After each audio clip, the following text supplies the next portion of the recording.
আমাদের soil properties বলতে আমরা যেটা বুঝবো সেটা হচ্ছে আমাদের মৃত্তিকার ধর্ম। মৃত্তিকার ধর্ম, প্রত্যেকটা জিনিসের নিজস্ব একটা কি রয়েছে, একটা নিজস্ব ধর্ম রয়েছে। মানে যে জিনিসগুলো তাকে, মানে যে জিনিসগুলো দিয়ে আমরা তাকে আইডেন্টিফাই করতে পারি, তাকে আমরা চিহ্নিতকরণ করতে পারি, তাই তো? প্রত্যেকটা মৃত্তিকা মানে প্রত্যেকটা জিনিসের একটা ধর্ম রয়েছে। আমাদের সেম অ্যাজ মৃত্তিকারও আমরা দেখতে পাবো এরকম কিছু কন্ডিশন, কিছু ধর্ম আমাদের, আমরা প্রপার্টিজ যেগুলো দেখতে পাবো, ঠিক আছে, বা বৈশিষ্ট্য বলতে পারিস তোরা, যেগুলো আমরা লক্ষ্য করতে পারবো। তো ওই বৈশিষ্ট্যগুলো আমাদেরকে জানতে হবে কেন, কেন এত ইম্পর্টেন্ট? তার কারণ মৃত্তিকার এমন কিছু বৈশিষ্ট্য আমাদের রয়েছে, যে বৈশিষ্ট্যগুলো যদি আমরা না জানি তাহলে আমরা কিন্তু মৃত্তিকার গুণাগুণ সম্বন্ধে জানতে পারবো না। মৃত্তিকার যেটা গুণাগুণ বা মৃত্তিকার কোয়ালিটিটা কিরকম, সেই মৃত্তিকায় কিরকম চাষ হবে, কিরকম সেটা জল ধরে রাখতে পারবে, বা আদার্স যে কোনো জিনিস, সেগুলো যদি আমাকে বুঝতে হয় তাহলে কিন্তু আমাকে মৃত্তিকার প্রপার্টিসটা জানতে হবে। অর্থাৎ এই যে মৃত্তিকার গুণাগুণ, সেই গুণাগুণটা নির্ভর করে কার উপরে? এই মৃত্তিকার প্রপার্টির উপরে নির্ভর করে, বা সয়েল প্রপার্টির উপরে নির্ভর করে, যে মৃত্তিকাটা কিরকম। বোঝা গেল? আমি তোকে একটা সিম্পল একটা উদাহরণ মতো দিচ্ছি, সিম্পল। তোকে যদি বলি আমি যে আমি বালু কোনা যদি বলি তোকে আমি, বা বালি যদি বলি, তোর মাথায় কি আসবে? যে বালিতে জল ঢাললে জলটা কিন্তু ধরে রাখতে পারে না, একদম টোটালি নিচে চলে যায়, তাই তো? এটা তো মাথায় আসবে। তোকে যদি কাদা বলি আমি, তোর মাথায় যেটা আসবে সেটা হচ্ছে কি, কাদা, বা যদি এঁটেল মাটি বলি, তুই বলবি যে না, এই মাটিটা হচ্ছে আমাদের এমন একটা মাটি যেটার উপরে জল ঢাললে জলটা কিন্তু অনেক ধীরে ধীরে ধীরে ধীরে নিচের দিকে যায়। তো এই যে জিনিসগুলো, এটা কি জন্য হচ্ছে, এই কি ধর্মের জন্য হচ্ছে, মাটির কি এমন জিনিস রয়েছে ওর মধ্যে যে বালিতে জল ঢালে নিচে চলে যাচ্ছে, আর এঁটেল মাটি যেটা সেটা আমাদের ধরে রাখছে জলটা। বোঝা গেল? তাহলে এইগুলো হচ্ছে মৃত্তিকার ধর্ম। আমি জাস্ট একটা উদাহরণ বললাম, এরকম অনেকগুলো ধর্ম রয়েছে, সেগুলো আমাকে একে জানতে হবে। তোদের পার্টিকুলার তিনটে জিনিস বলে দিয়েছে, সেগুলো আমরা দেখবো। তাহলে এই মৃত্তিকার ধর্মকে আমরা মেনলি কোটা ভাগে ভাগ করি, দুটো ভাগে ভাগ করি। একটা হচ্ছে ভৌত ধর্ম, আর একটা হচ্ছে রাসায়নিক ধর্ম। ঠিক আছে? মৃত্তিকার যত ধরনের ধর্ম রয়েছে বা বৈশিষ্ট্য রয়েছে, সেগুলো দুটো ক্যাটাগরিতে আমরা ক্যাটাগরাইজেশন করতে পারি বা ভাগ করতে পারি। একটা হচ্ছে ভৌত ধর্ম, একটা হচ্ছে রাসায়নিক ধর্ম। ভৌত ধর্ম কোনগুলো? ভৌত ধর্ম আমরা সেগুলোকেই বলবো যেগুলো আমাদের মানে চোখে দেখে আমরা চিহ্নিত করতে পারি বা অনুভবের মাধ্যমে আমরা বুঝতে পারি। বোঝা গেল কি বললাম? ভৌত ধর্ম বা ফিজিক্যাল প্রপার্টিজ আমরা সেগুলোকেই বলবো মৃত্তিকার, যেগুলো আমরা চোখে দেখে বুঝতে পারবো বা যেগুলো আমরা কি করতে পারবো, অনুভবের মাধ্যমে আমরা বুঝতে পারবো, সেগুলোকে আমরা কি বলবো? আমরা বলবো ভৌত ধর্ম। যেমন কি হতে পারে, আমি এখানে বলে দিচ্ছি মাটির ভৌত ধর্মের মধ্যে কি হতে পারে। আজকে যেগুলো হচ্ছে সেগুলো সবই হবে। যেমন হচ্ছে কি গ্রথন, বা যেটাকে আমরা বলে থাকি টেক্সচার, মাটির গঠন বা স্ট্রাকচার। এক সেকেন্ড, স্ট্রাকচার। আমরা যদি বলি যে মৃত্তিকার আর্দ্রতা বা ময়েশ্চার, আমরা যদি বলি মৃত্তিকার ক্ষেত্রে আর কি কি হবে, মৃত্তিকার কালার যেটা, ঠিক আছে, মৃত্তিকার কালার বা বর্ণ বা রং, এটাও কিন্তু আমাদের ভৌত ধর্ম। ঠিক আছে? এছাড়া আমাদের কি রয়েছে, মৃত্তিকার ডেপথ বা গভীরতা, ভৌত ধর্ম। ঠিক আছে? এছাড়া কি রয়েছে, এছাড়া হচ্ছে আমাদের আরো কয়েকটা জিনিস জানতে হবে, সেটা হচ্ছে আমাদের পোরোসিটি এবং পারমিয়াবিলিটি। এটার বাংলাটা হচ্ছে যে ওই প্রবেশ, সছিদ্রতা এবং প্রবেশ্যতা, সছিদ্রতা ও প্রবেশ্যতা, পোরোসিটি এবং পারমিয়াবিলিটি। ঠিক আছে? এটা জানতে হবে। এছাড়াও আমাদের কি রয়েছে, এছাড়াও আমাদের ঘনত্ব বা ডেনসিটি, মাটিটা কতটা ঘনত্ব রয়েছে, কতটা ঘন রয়েছে সেটা। ঠিক আছে? এছাড়াও আরো অনেক রয়েছে, সিঙ্গোয়েল পটেনশিয়াল বলে একটা জিনিস রয়েছে সেটা। ঠিক আছে? আরো অনেক জিনিস এখান থেকে আমরা কি করতে পারবো, বলতে পারবো। ওয়াটার হোল্ডিং ক্যাপাসিটি মানে জল ধারণ ক্ষমতা, এগুলো সবই হচ্ছে একটা ভৌত ধর্ম। বোঝা গেল? তাহলে এগুলো হচ্ছে ভৌত ধর্ম। তার মধ্যে আমাদের কোন তিনটে রয়েছে? গ্রথন, গঠন এবং আর্দ্রতা। এই তিনটে আমরা ভালো করে জানবো, বাকিগুলো আমরা অন্য ক্লাসে আলোচনা করবো। ঠিক আছে? আরো অনেক জিনিস রয়েছে সেগুলো আমাদের এই ভৌত ধর্মের মধ্যে, সেগুলো আমাকে একটু করে জানতে হবে, সেগুলো অন্য ক্লাসে আলোচনা করবো, নাহলে কিন্তু অনেক লেন্দি হয়ে যাবে ক্লাসটা। ঠিক আছে? আর রাসায়নিক ধর্মের মধ্যে আমাদের কি কি রয়েছে? রাসায়নিক ধর্মের মধ্যে আমাদের রয়েছে মেনলি যেটা হচ্ছে সয়েল পিএইচ, সয়েল পিএইচ। এছাড়া আমাদের কি রয়েছে, এছাড়া হচ্ছে আমাদের আমাদের আয়ন এক্সচেঞ্জ বলে একটা জিনিস রয়েছে, আয়ন এক্সচেঞ্জ মানে আয়ন বিনিময়। ঠিক আছে? বিভিন্ন ক্যাটায়ন আয়ন, তোরা জানিস যে পজিটিভ নেগেটিভ, এগুলোর আমাদের বিনিময়। ঠিক আছে? এছাড়া অর্গানিক ম্যাটার বা জৈব পদার্থ, অর্গানিক ম্যাটার, জৈব পদার্থ। এছাড়া আমাদের কি রয়েছে, নিউট্রিয়েন্টস রয়েছে, নিউট্রিয়েন্ট মানে পুষ্টিমৌল, বিভিন্ন ধরনের পুষ্টিমৌল। এগুলো হচ্ছে আমাদের কি, মৃত্তিকার রাসায়নিক ধর্ম বা কেমিক্যাল প্রপার্টিস। এটা আমরা নেক্সট দিন পড়বো। এটা তোদের সিলেবাসে আছে, দেখ, দেখতে পাবি এখানে 1.3টা দেখ, কেমিক্যাল প্রপার্টিস অফ সয়েল। কি কি আছে? পিএইচ, অর্গানিক ম্যাটার মানে জৈব যে পদার্থগুলো সেগুলো, এবং এনপিকে। এনপিকে মানেই হচ্ছে আমাদের ওই পুষ্টিমূল্য যেগুলো, মানে যেগুলো এনপিকে মানে হচ্ছে নাইট্রোজেন, ফসফরাস এবং পটাশিয়াম। এই তিনটে হচ্ছে মেজর নিউট্রিয়েন্টস, মানে এরা হচ্ছে মুখ্য আমাদের পুষ্টিমূল্য। এছাড়া গৌণ পুষ্টিমূল্য কিছু রয়েছে, তোদের এই তিনটে উল্লেখ করে দিয়েছে কেমিক্যালে, ঠিক আছে? এটা আমরা নেক্সট দিন পড়বো। যাই হোক, তাহলে আজকে আমরা কোনটা পড়বো? আমরা টেক্সচার, স্ট্রাকচার এবং ময়েশ্চার, এই তিনটে জিনিস আমরা আজকে কিন্তু এখান থেকে রেডি করবো। তাহলে ফার্স্ট যেটা আমাদের রয়েছে মৃত্তিকার ক্ষেত্রে, সেটাকে হচ্ছে টেক্সচার। মৃত্তিকার ক্ষেত্রে টেক্সচার, বা যেটাকে আমরা গ্রথন বলছি, গঠন নয় কিন্তু, গ্রথন বা বুননও বলা হয় তাকে অনেক সময়, ঠিক আছে? তো টেক্সচার আমরা যখন বলবো, আমাদের মাথায় সবার প্রথম যেটা আসবে, ভালো করে শুনে নে, আমাদের মাথায় প্রথম যেটা আসবে যখন আমরা সয়েল টেক্সচার বলবো, সেটা হচ্ছে যে আমাদের কিছু কিছু আমাদের পার্টিসেলস রয়েছে, কিছু কিছু আমাদের কণা রয়েছে, যে কণাগুলো অ্যাকচুয়ালি মিলে আমার কি করছে, আমার কিন্তু মাটিটাকে তৈরি করছে, ঠিক আছে? আমাদের কিছু কিছু কণা আমরা অলরেডি আগের দিনে পড়েছি কিছু জিনিস, যেমন প্যাডন, পলিপ্যাডন, এপিপ্যাডন, এগুলো পড়েছি, ঠিক আছে?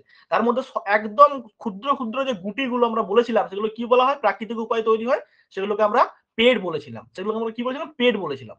যদি কৃত্রিম ভাবেই তৈরি হয় কোনো গুটি, তখন সেটাই কিন্তু ক্লড বলা হয়। কি বলা হয়? ক্লড বলা হয়, ক্লড। ঠিক আছে? যদি কৃত্রিম ভাবে তৈরি হয় গুটিটা, কোনো মানুষ দ্বারা তৈরি হলো বা কোনো কারণে তৈরি হলো কৃত্রিম ভাবে, আর্টিফিশিয়ালি, তখন সেটাকে আমরা ক্লড বলি। আর যদি প্রাকৃতিক উপায়ে তৈরি হয়, এটাকে আমরা কি বলে থাকি? পেড বলে থাকি, পিইডি, পেড। আমরা পড়েছি আগের দিনে, ঠিক আছে? এবারে সয়েল টেক্সচার বলতে আমরা কি বুঝবো? টেক্সচার বলতে অ্যাকচুয়ালি কি বোঝায়? আমরা যখন টেক্সচার বলি বা গ্রথন বলি, তখন আমরা কি বলি না, তখন অ্যাকচুয়ালি হচ্ছে কোনো জিনিসের উপাদানের অনুপাতটাকে বোঝায়। কোনো জিনিসের বা কোনো উপাদানের অনুপাতটাকে বোঝায়। একই রকম ভাবে যখন আমরা সয়েল টেক্সচার বা মৃত্তিকার গ্রথন বলবো, তখন আমাকে যেটা বলতে হবে কি, relative proportion of silt, sand and clay. কি বললাম? রিলেটিভ প্রপোর্শন অফ, এই বাংলা বলে দিচ্ছি, proportion of sand, silt and clay. ভালো করে শুনবি। রিলেটিভ প্রপোর্শন মানে কি? আপেক্ষিক অনুপাত। রিলেটিভ প্রপোর্শন মানে হচ্ছে আপেক্ষিক অনুপাত। কার কার? স্যান্ড, সিল্ট আর ক্লে। স্যান্ড, সিল্ট আর ক্লে। স্যান্ড মানে কি? স্যান্ড মানে হচ্ছে বালি। সিল্ট মানে কি? সিল্ট মানে হচ্ছে আমাদের পলি। এক সেকেন্ড, পলি। এবং ক্লে মানে হচ্ছে কি? কাদা। এই তিনটে জিনিসের আমাদের আপেক্ষিক অনুপাতকে আমরা কি বলবো? আমরা মাটির গ্রথন বলবো। এবার তুই বলতে পারিস যে এই বালি, পলি, কাদা ছাড়া কি আর কিছু নেই? আছে, কিন্তু সেগুলোকে আমরা মাটি হিসাবে ধরবো না, বা মাটির উপাদান হিসেবে ধরবো না, ঠিক আছে? স্যান্ড, সিল্ট বা ক্লে, এগুলো ছাড়াও আমাদের আরো কিন্তু অনেক উপাদান রয়েছে টেক্সচারের, কিন্তু সেগুলো আমরা কি করি না, আমরা কিন্তু মাটির গ্রথনের ক্ষেত্রে ধরি না।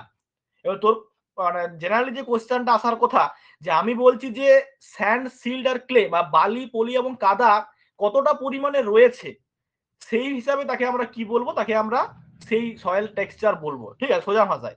এবারে বালি, পলি, কাদা ছাড়াও তো আরো রয়েছে, সেগুলোকে আমরা ধরি না কেন? সেগুলোকে ধরা হয় না, তার কারণ হচ্ছে তাদের সাইজটা এতটাই বড় হয় যে তারা কিন্তু আমাদের মৃত্তিকার উপাদান বলে তাদেরকে গণ্য করা হয় না। তাহলে তুই একটা সিম্পল কোশ্চেন আসবে যে তাহলে সাইজটা কত পর্যন্ত হলে সেটাকে আমরা কি বলবো?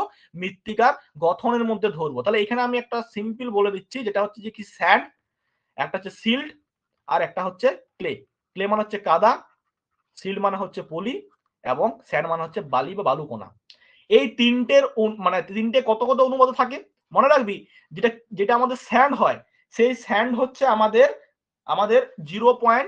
মনে রাখবি, 0.5 থেকে 0.5 থেকে 2 মিলিমিটার, 2 মিলিমিটারের মধ্যে যদি হয় কি না, ব্যাস যদি আমার দেখা যায় যে 0.5 মিলিমিটার থেকে 2 মিলিমিটার ব্যাস যুক্ত কণা হয়, তখন তাকে আমরা বালি বলবো।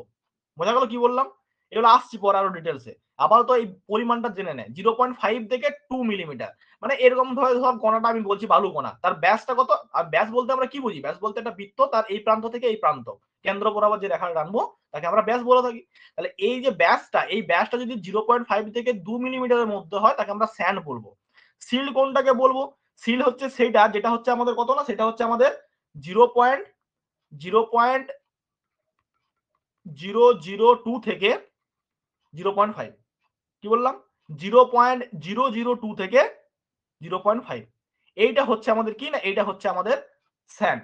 বোঝা গেল? এটা হচ্ছে আমাদের স্যান্ড, এই সরি সিল্ট। এটা হচ্ছে আমাদের সিল্ড বা পলি। আর ক্লে তাহলে কোনটা হবে? ক্লে হচ্ছে 0.002 ব্যাসের কম। এর যদি কম হয় মিলিমিটারে তখন তাকে আমরা কি বলবো? ক্লে বলবো। ভালো করে মাথায় ঢুকিয়ে না, তাহলে নিচ থেকে আমরা পড়লে আমাদের বুঝতে সুবিধা হবে। তাহলে একদম সূক্ষ্ম যে কোণাটা 0.002 মিলিমিটারেরও কম, যেটা খালি চোখে তুই দেখতেই পাবি না, অনুবীক্ষণিক মানে যন্ত্র সাহায্যে, মাইক্রোস্কোপিক যন্ত্র সাহায্যে তোকে দেখতে হবে। তাহলে সেইটা হচ্ছে আমাদের কত না 0.002 মিলিমিটার। তার থেকে কম যদি কোনো ওই মাটির কোণাটার মানে ব্যাস হয় তখন তাকে আমরা কি বলবো? কাদা বা ক্লে বলবো। বোঝা গেল? যদি কোণাটার ব্যাস 0.002 থেকে 0.5 হয় মিলিমিটারের মধ্যে ব্যাসটা, তখন তাকে আমরা পলি কোণা বলবো। আর 0.5 থেকে যদি 2 মিলিমিটারের মধ্যে হয় তাকে আমরা কি বলবো? তাকে আমরা বালু কোণা বা বালি বলবো। ঠিক আছে? আর যদি 2 মিলিমিটারের বেশি হয়, যদি 2 মিলিমিটারের কি হয়? বেশি হয়, 2 মিলিমিটারের বেশি হয়, তখন কিন্তু তাকে আমরা কি বলি? তাকে আমরা নুড়ি বলি বা গ্র্যাভেল বলে থাকি, গ্র্যাভেল বা নুড়ি। তো এই নুড়িটাকে কি করা হয়নি? নুড়িটাকে কিন্তু আমাদের সয়েল টেক্সচার হিসাবে কিন্তু ধরা হয়নি। সয়েল টেক্সচার মানে কি বললাম? যে মাটি যে ক্ষুদ্র ক্ষুদ্র কণা দ্বারা গঠিত, সেই কণাগুলোর মধ্যে কোন কণাগুলো? বালি, পলি এবং কাদা। এই তিনটে কণার যে আপেক্ষিক অনুপাত, মানে কতটা অনুপাতে রয়েছে। আমি যদি বলি যে আমি একটা মাটি নিয়েছি, সেই মাটিটাতে হয়তো দেখা গেল 30% কি রয়েছে? 30% বালি রয়েছে, 60% হয়তো কি রয়েছে? 60% কাদা রয়েছে, আর 10% হয়তো আমার কি রয়েছে? 10% হয়তো আমাদের পলি রয়েছে। তাহলে এই যে কত পার্সেন্টেজে বা কত অনুপাতে রয়েছে, তাহলে 30:60:10 অনুপাত করে দেখবি কত হচ্ছে। এই যে আপেক্ষিক অনুপাত, কে কতটা বেশি পরিমাণে রয়েছে বা কতটা কম পরিমাণে রয়েছে, এই অনুপাতটাকেই আমরা কি বলছি? সয়েল টেক্সচার বলছি বা মৃত্তিকার গ্রথন বলছি। যেটার বেশি পরিমাণ থাকবে সেই হিসেবে সেটার নামকরণ হবে মাটিটা, সেটা পরে আসছে আমরা ওই জিনিসটা। কিন্তু নর্মালি যখন তোকে কেউ বলবে যে আমাদের মৃত্তিকার গ্রথন বলতে কি বোঝো, তুই বলবি যে গ্রথন বলতে আমাদের তিনটে জিনিসকে ধরা হয়, বালি, পলি এবং কাদা। যে কণাগুলোর ও আপেক্ষিক অনুপাত কত রয়েছে সেটাকে আমরা কি বলবো? মৃত্তিকার গঠন বা সয়েল টেক্সচার বলবো। বল বুঝতে পারলি কিনা? গ্রাভেলটাকে ধরা হয় না, তার কারণ হচ্ছে এর ব্যাসটা এতটাই বেশি হয়, যেটা আমাদের মৃত্তিকার মানে মৃত্তিকার উপাদান হিসেবে ধরা হয় না, যেটা হচ্ছে আমাদের শিলার উপাদান হিসেবে ধরা হয়, পাথরের উপাদান হিসেবে ধরা হয় নুড়ি বা গ্রাভেলটাকে। বোঝা গেল? এটা কিন্তু মাথায় রাখতে হবে। এবারে এবারে তোকে যেটা জানতে হবে সেটা হচ্ছে যে আমাদের যে মৃত্তিকা রয়েছে সেই মৃত্তিকার মধ্যে অ্যাকচুয়ালি কি থাকে, মৃত্তিকার মধ্যে অ্যাকচুয়ালি আমাদের থাকেটা কি। আমি যদি একটা পাই ডায়াগ্রাম করি, তোরা পাই ডায়াগ্রাম অলরেডি করে এসেছিস, তোরা জানবি।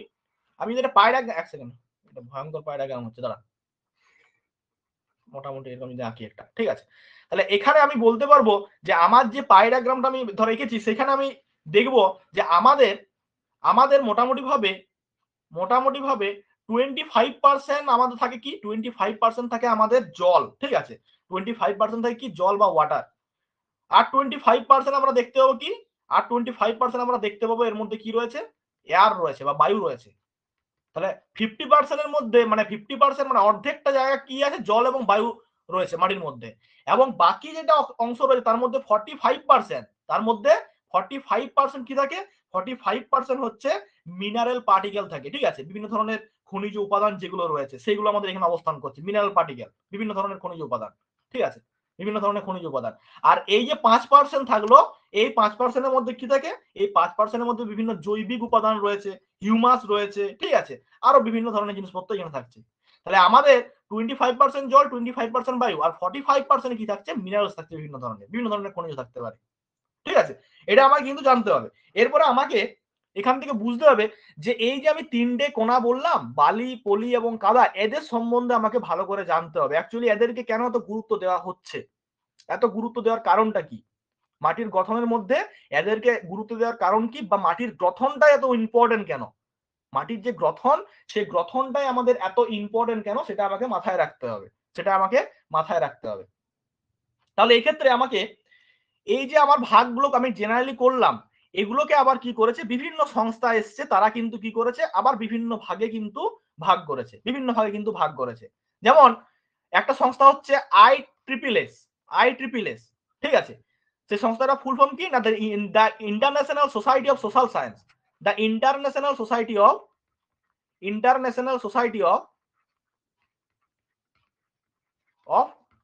Sorry soil science, social science না, soil science, international society of soil science, যারা সয়েল সায়েন্স নিয়ে গবেষণা করে, তারা কি করছে, তারা এই উপাদানটাকে 3টে ভাগ না করে 4টে ভাগ করছে। কিরকম 4টে ভাগ করছে? তারা বলছে যে আমরা এটাকে 4টে ভাগে দেখাবো। কিরকম ভাবে? এই যে আমাদের স্যান্ড রয়েছে, স্যান্ড মানে কি বললাম, বালি রয়েছে, এই বালিটাকে দুটো ভাগ করছে তারা। একটা হচ্ছে মোটা বালি, আর একটা হচ্ছে আমাদের কি ফাইন। একটা হচ্ছে মোটা, আর একটা হচ্ছে আমাদের কি, একটা হচ্ছে ফাইন। ঠিক আছে, এই দুটো ভাগে ভাগ করা হচ্ছে। একটা হচ্ছে মোটা বালি, আচ্ছা ভাগটা করে দিচ্ছি, এখানে দুটো ভাগ ধর। একটা হচ্ছে মোটা, মোটা বালি বা বালুকণা আমরা বলতে পারি, ঠিক আছে। আর একটা হচ্ছে আমাদের মিহি বালুকণা, মিহি বালুকণা, ঠিক আছে। একটা হচ্ছে মোটা বালুকণা, আর একটা হচ্ছে মিহি বালুকণা। মোটাটাকে ইংলিশে বলা কোর্স, ঠিক আছে, আর এটা হচ্ছে ফাইন। মোটাটাকে কোর্স বলা হয়, COARSE, কোর্স, ঠিক আছে। আর এটা হচ্ছে ফাইন। এই দুটো ভাগে ভাগ করছে, তাহলে আমাদের দুটো হলো। এছাড়া আর দুটো কি আছে, একটা হচ্ছে পলিগোনা, একটা পলিগোনা, আর একটা কি রয়েছে, আর একটা হচ্ছে আমাদের কাদাকোনা, কাদাকোনা। বোঝা গেল? মানে স্যান্ডকে দুটো ভাগে ভাগ করছে তারা আলাদা করে, ঠিক আছে। আমরা যেমন স্যান্ড, সিল্ট আর ক্লে বলে দিচ্ছিলাম, সেটা কি করছে এরা, এরা কিন্তু কি করছে, স্যান্ডটাকে দুটো ভাগে ভাগ করছে, মোটা বালুকণা, মিহি বালুকণা, পলিকণা এবং কাদাকণা, এই 3টে ভাগে ভাগ করছে। বোঝা গেল? এবার এইখানে আমাদের কি করছে, এইগুলোর কোনো চেঞ্জ নেই। কাদাটা কি বলছে, যেমন আমরা বলেছি 0.002 মিলিমিটার ব্যাসযুক্ত, তার থেকে কম হতে পারে, সেটা কাদাকণা। আচ্ছা, এবার যদি এটা দেখি পলিগোনাটা, সেখানে তারা কি বলছে, সেখানে বলছে 0.002 থেকে 0.02 মিলিমিটার। এটা কিন্তু এরা বলছে, ঠিক আছে। 0.002 থেকে 0.02। মিহি বালুকণাটা বলছে 0.02 থেকে 0.2 মিলিমিটার। আর মোটা বালুকণাটা হচ্ছে 0.2 থেকে 2 মিলিমিটার। এটা হচ্ছে কার ভাগ, ISSS, মানে the international society of social science, soil science, এরা ভাগ করছে। বালি, পলি এবং কাদা যেমন আমরা করেছিলাম সেরকমই আছে, শুধুমাত্র বালিটাকে দুটো ভাগে ভাগ করছে, মোটা বালুকণা আর মিহি বালুকণা। আর এদের যে গ্রথনটা দেখ, ব্যাসটাও কিন্তু চেঞ্জ হয়েছে, ঠিক আছে। এটা কিন্তু মাথায় রাখতে হবে। তাহলে 0.002 যদি কম হয় কাদা, 0.002 থেকে 0.02 মিলিমিটার হলে পলি, এবং তার থেকেও যখন মোটা হবে গ্রথনটা, তখন তাকে আমরা বলবো বালি। বোঝা গেল? মানে সব থেকে কম বা সব থেকে সূক্ষ্ম গ্রথন যেটা, সব থেকে সূক্ষ্ম কণা যেটা, সেটা হচ্ছে পলিকণা, এই সরি কাদাকণা, ক্লে যেটাকে বলছি আমরা। বোঝা গেল? তার থেকে একটু মোটা যদি বলি দানাটা, সেটা হচ্ছে পলির, এবং সব থেকে মোটা যেটা বালি। আমরা তো বালি জানি নর্মালি, দেখে থাকি আমরা, ঠিক আছে। এবারে এদের বৈশিষ্ট্যগুলো আমাকে জানার আগে আর একটা বিভাজন আমাকে দেখতে হবে, এটা হচ্ছে ইন্টারন্যাশনাল সোসাইটি। আর একটা সব থেকে ইম্পর্টেন্ট আমাদের জিওগ্রাফির ক্ষেত্রে বা সয়েল সায়েন্সের ক্ষেত্রে বা মৃত্তিকা বিজ্ঞানের ক্ষেত্রে, যেটা হচ্ছে কি USDA, United state department of agriculture. এটা আমি আগেও বলেছি, তোদেরকে নোটস গুলো দিচ্ছি, সেখানে দেখবি লেখা আছে United state department of agriculture, ঠিক আছে, আমেরিকা যুক্তরাষ্ট্রে। তারা কি ভাগটা করছে, এই ভাগটা খুব ইম্পর্টেন্ট, এটা কিন্তু তারা এক্সামের জন্য লিখে রাখবে, ঠিক আছে। কি বলছে, বলছে খুব মোটা বালিকণা, খুব মোটা বালিকণা, ঠিক আছে। ফার্স্ট বলছে খুব মোটা বালিকণা, তারপরে হচ্ছে মোটা বালুকণা, ঠিক আছে। তারপরে রয়েছে আমাদের কি মধ্যম আকৃতি, ঠিক আছে, মিডিল, মধ্যম আকৃতির, ঠিক আছে। তারপরে হচ্ছে আমাদের কি মিহি বালুকণা, মিহি। তারপরে হচ্ছে অতি মিহি। মানে এরা দেখ, আমাদের বালুকণা বা যেটা স্যান্ড আমি বলছিলাম, সেই স্যান্ডকে কটা ভাগে ভাগ করছে দেখ, 1 2 3 4 5, 5টা ভাগে স্যান্ডকে ভাগ করছে। আর বাকি দুটো তো থাকছেই, যেগুলো আমরা আগেই পড়েছি। একটা হচ্ছে সিল্ট, আর একটা হচ্ছে ক্লে। ক্লে মানে হচ্ছে কাদা, আর সিল্ট মানে হচ্ছে পলি, ঠিক আছে। পলিটা কত, পলিটা হচ্ছে আমাদের 0.002 থেকে 0.05 মিলিমিটার, আর এটা হচ্ছে 0.002। এটা কোনো চেঞ্জ নেই, এটা প্রত্যেকটা ক্ষেত্রেই কোনো চেঞ্জ নেই দেখ, ঠিক আছে। এখানে আবার কি করেছে, আমরা যখন আগেরটা স্যান্ডটাকে দুটো ভাগ করলাম, এরা 5টা ভাগ দেখিয়েছে স্যান্ডের, ঠিক আছে। খুব মোটা বালুকণা, ঠিক আছে, যেটাকে ভেরি কোর্স বলা হয় ইংলিশে। তারপরে মোটা বালুকণা কোর্স, কোর্স স্যান্ড বলতে পারি আমরা। এটা হচ্ছে মিডিয়াম, মিহিটা হচ্ছে ফাইন, আর অতি মিহিটা হচ্ছে ভেরি ফাইন, ঠিক আছে। এই 5টা ভাগে তারা কিন্তু ভাগ করে দেখাচ্ছে। এগুলো একটু লিখে নে, কত কত বলেছে তারা। তাহলে অতি মিহি বালুকণা যেটা, সেটা হচ্ছে 0.05 থেকে 0.10 মিলিমিটার, ঠিক আছে, 10 মিলিমিটার। তারপরটা হচ্ছে তাহলে কত হবে, 0.10 থেকে 0.25 মিলিমিটার। মিডিল বা মিডিয়াম যেটা, সেটা কত, 0.25 থেকে 0.5 মিলিমিটার। তারপরটা হচ্ছে 0.5 থেকে 1.0 মিলিমিটার। বোঝা গেল? তারপরটা হচ্ছে 1.0 থেকে 2.0 মিলিমিটার। 2.2 মানে 2 মিলিমিটারের থেকে বেশি নয়। স্যান্ড সর্বোচ্চ কত হবে, 2 মিলিমিটার হবে। দেখ প্রত্যেকটা ক্ষেত্রে 2 মিলিমিটার সর্বোচ্চ, তার থেকে বেশি হবে না, ঠিক আছে। আর আমাদের ক্লে যেটা, সেটা হচ্ছে আমাদের 0.002 কম হবে সবসময়, ঠিক আছে। এটা মাথায় রাখবি। এর থেকে যদি বেশি হয়, সেক্ষেত্রে আমরা সেটা গ্রাভেল বলবো, সেটা আমাদের এখানে আসবে না। আর যদি এর থেকে কম হয়, সেক্ষেত্রে আমাদের হবে কাদা, ঠিক আছে। এটা মাথায় রাখতে হবে। এবারে এই যে ডিফারেন্সিয়েট করছি আমি, এই যে ভাগগুলো করছি, এটা কি বলা হয় বলতো, এটাকে বলা হয় সয়েল সেপারেট। কি বলা হয়, সয়েল সেপারেট, মানে এই যে আমাদের ডায়ামিটার বা যেটাকে বলছি আমরা ব্যাসার্ধ, এই ব্যাসার্ধের ভিত্তিতে যখন আমি এই বালি পলি এবং কাদাকে ভাগ করছি, এই ভাগটাকে কি বলা হয়? Soil separate. এর বাংলাটা আমি জানি না অ্যাকচুয়ালি, সয়েল সেপারেট বলা হয়, ঠিক আছে। সয়েল সেপারেট, মাটির বিভেদ বা এরকম কিছু একটা বলে দেখবি, ঠিক আছে। সয়েল সেপারেট বা মাটির বিভেদ বলা হয় এই যে আমরা ভাগ করছি কিসের ভিত্তিতে না ব্যাসের ভিত্তিতে, ডায়ামিটারের ভিত্তিতে, এটাকে আমরা বলছি সয়েল সেপারেট। বোঝা গেল? তাহলে আমরা নর্মাল একদম সিম্পল জিনিস মাথায় রাখ, যেগুলো আমরা বুঝলাম এখনো পর্যন্ত, সেটা হচ্ছে কি? সেটা হচ্ছে যে আমাদের যে ভৌত ধর্মগুলো রয়েছে তার মধ্যে প্রথম হচ্ছে টেক্সচার বা গ্রথন। গ্রথন বলতে আমরা কি বুঝবো? গ্রথন বলতে আমরা স্যান্ড, সিল্ট এবং ক্লে, বালি পলি এবং কাদা, এদের কতটা অনুপাতে রয়েছে কোন একটা মাটিতে, তার পরিমাণটাকে একসঙ্গে আমরা কি বলছি? আমরা টেক্সচার বলছি, মানে relative proportion of sand, silt এবং ক্লে, এটাকে আমরা কি বলছি? মাটির গ্রথন বা টেক্সচার বলছি। এই তিনটাই কেন নেওয়া হচ্ছে? তার কারণ হচ্ছে এগুলোই হচ্ছে মেন উপাদান আমাদের একটা মৃত্তিকা, ঠিক আছে। এর থেকে বড় কোনা হয়ে গেলে সেটাকে আমরা গ্রাভেল বলছি, মানে 2 মিলিমিটারের বেশি যদি হয়ে যায় সেটাকে গ্রাভেল বলছি, এবং সেটা কিন্তু মৃত্তিকার উপাদান হিসেবে কনসিডার করা হয় না, সেটাকে একটা শিলার বা একটা পাথরের উপাদান হিসেবে কনসিডার করা হয়। বোঝা গেল? তার জন্য এই তিনটে উপাদান কতটা পরিমাণে রয়েছে সেই হিসাবে আমরা কিন্তু বলে থাকি। বোঝা গেল? এটা কিন্তু মাথায় রাখতে হবে আমাকে। এবারে সব থেকে মোস্ট ইম্পর্টেন্ট যে আমাদের এই যে আমরা বলছি যে আমাদের স্যান্ড, সিল্ট, ক্লের যে পরিমাণ কতটা রয়েছে মাটির মধ্যে, সেটাকে আমরা কি বলে থাকি? সেটাকে আমরা বলছি যে তার অনুপাতটাকে বা আপেক্ষিক অনুপাতটাকে আমরা মৃত্তিকার গ্রথন বলছি, মৃত্তিকার গ্রথন বলছি। বোঝা গেল? এবারে এদেরকে আমরা বুঝবো কি করে যে এদের পরিমাণটা কত রয়েছে মৃত্তিকার মধ্যে? একটা মৃত্তিকার ঢেলা এনে দিলাম, সেই মৃত্তিকার মধ্যে বালিও থাকবে, সেই মৃত্তিকার মধ্যে আমাদের পলিও থাকবে, তার মধ্যে কাদাও থাকবে।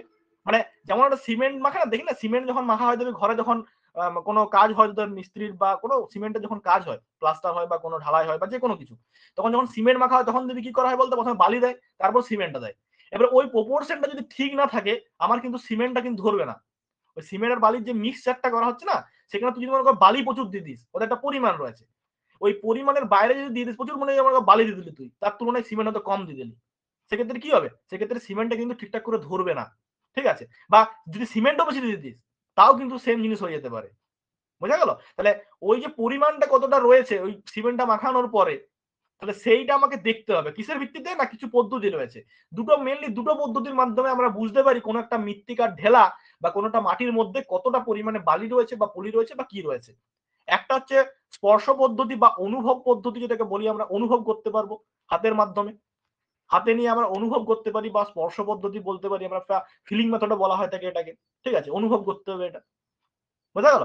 এটা এটা আমরা কি করে বুঝবো না, এক্ষেত্রে আমাকে কি করতে হবে? এক্ষেত্রে এক খণ্ড মাটির সাথে কিছুটা জল মেশাতে হবে, ঠিক আছে।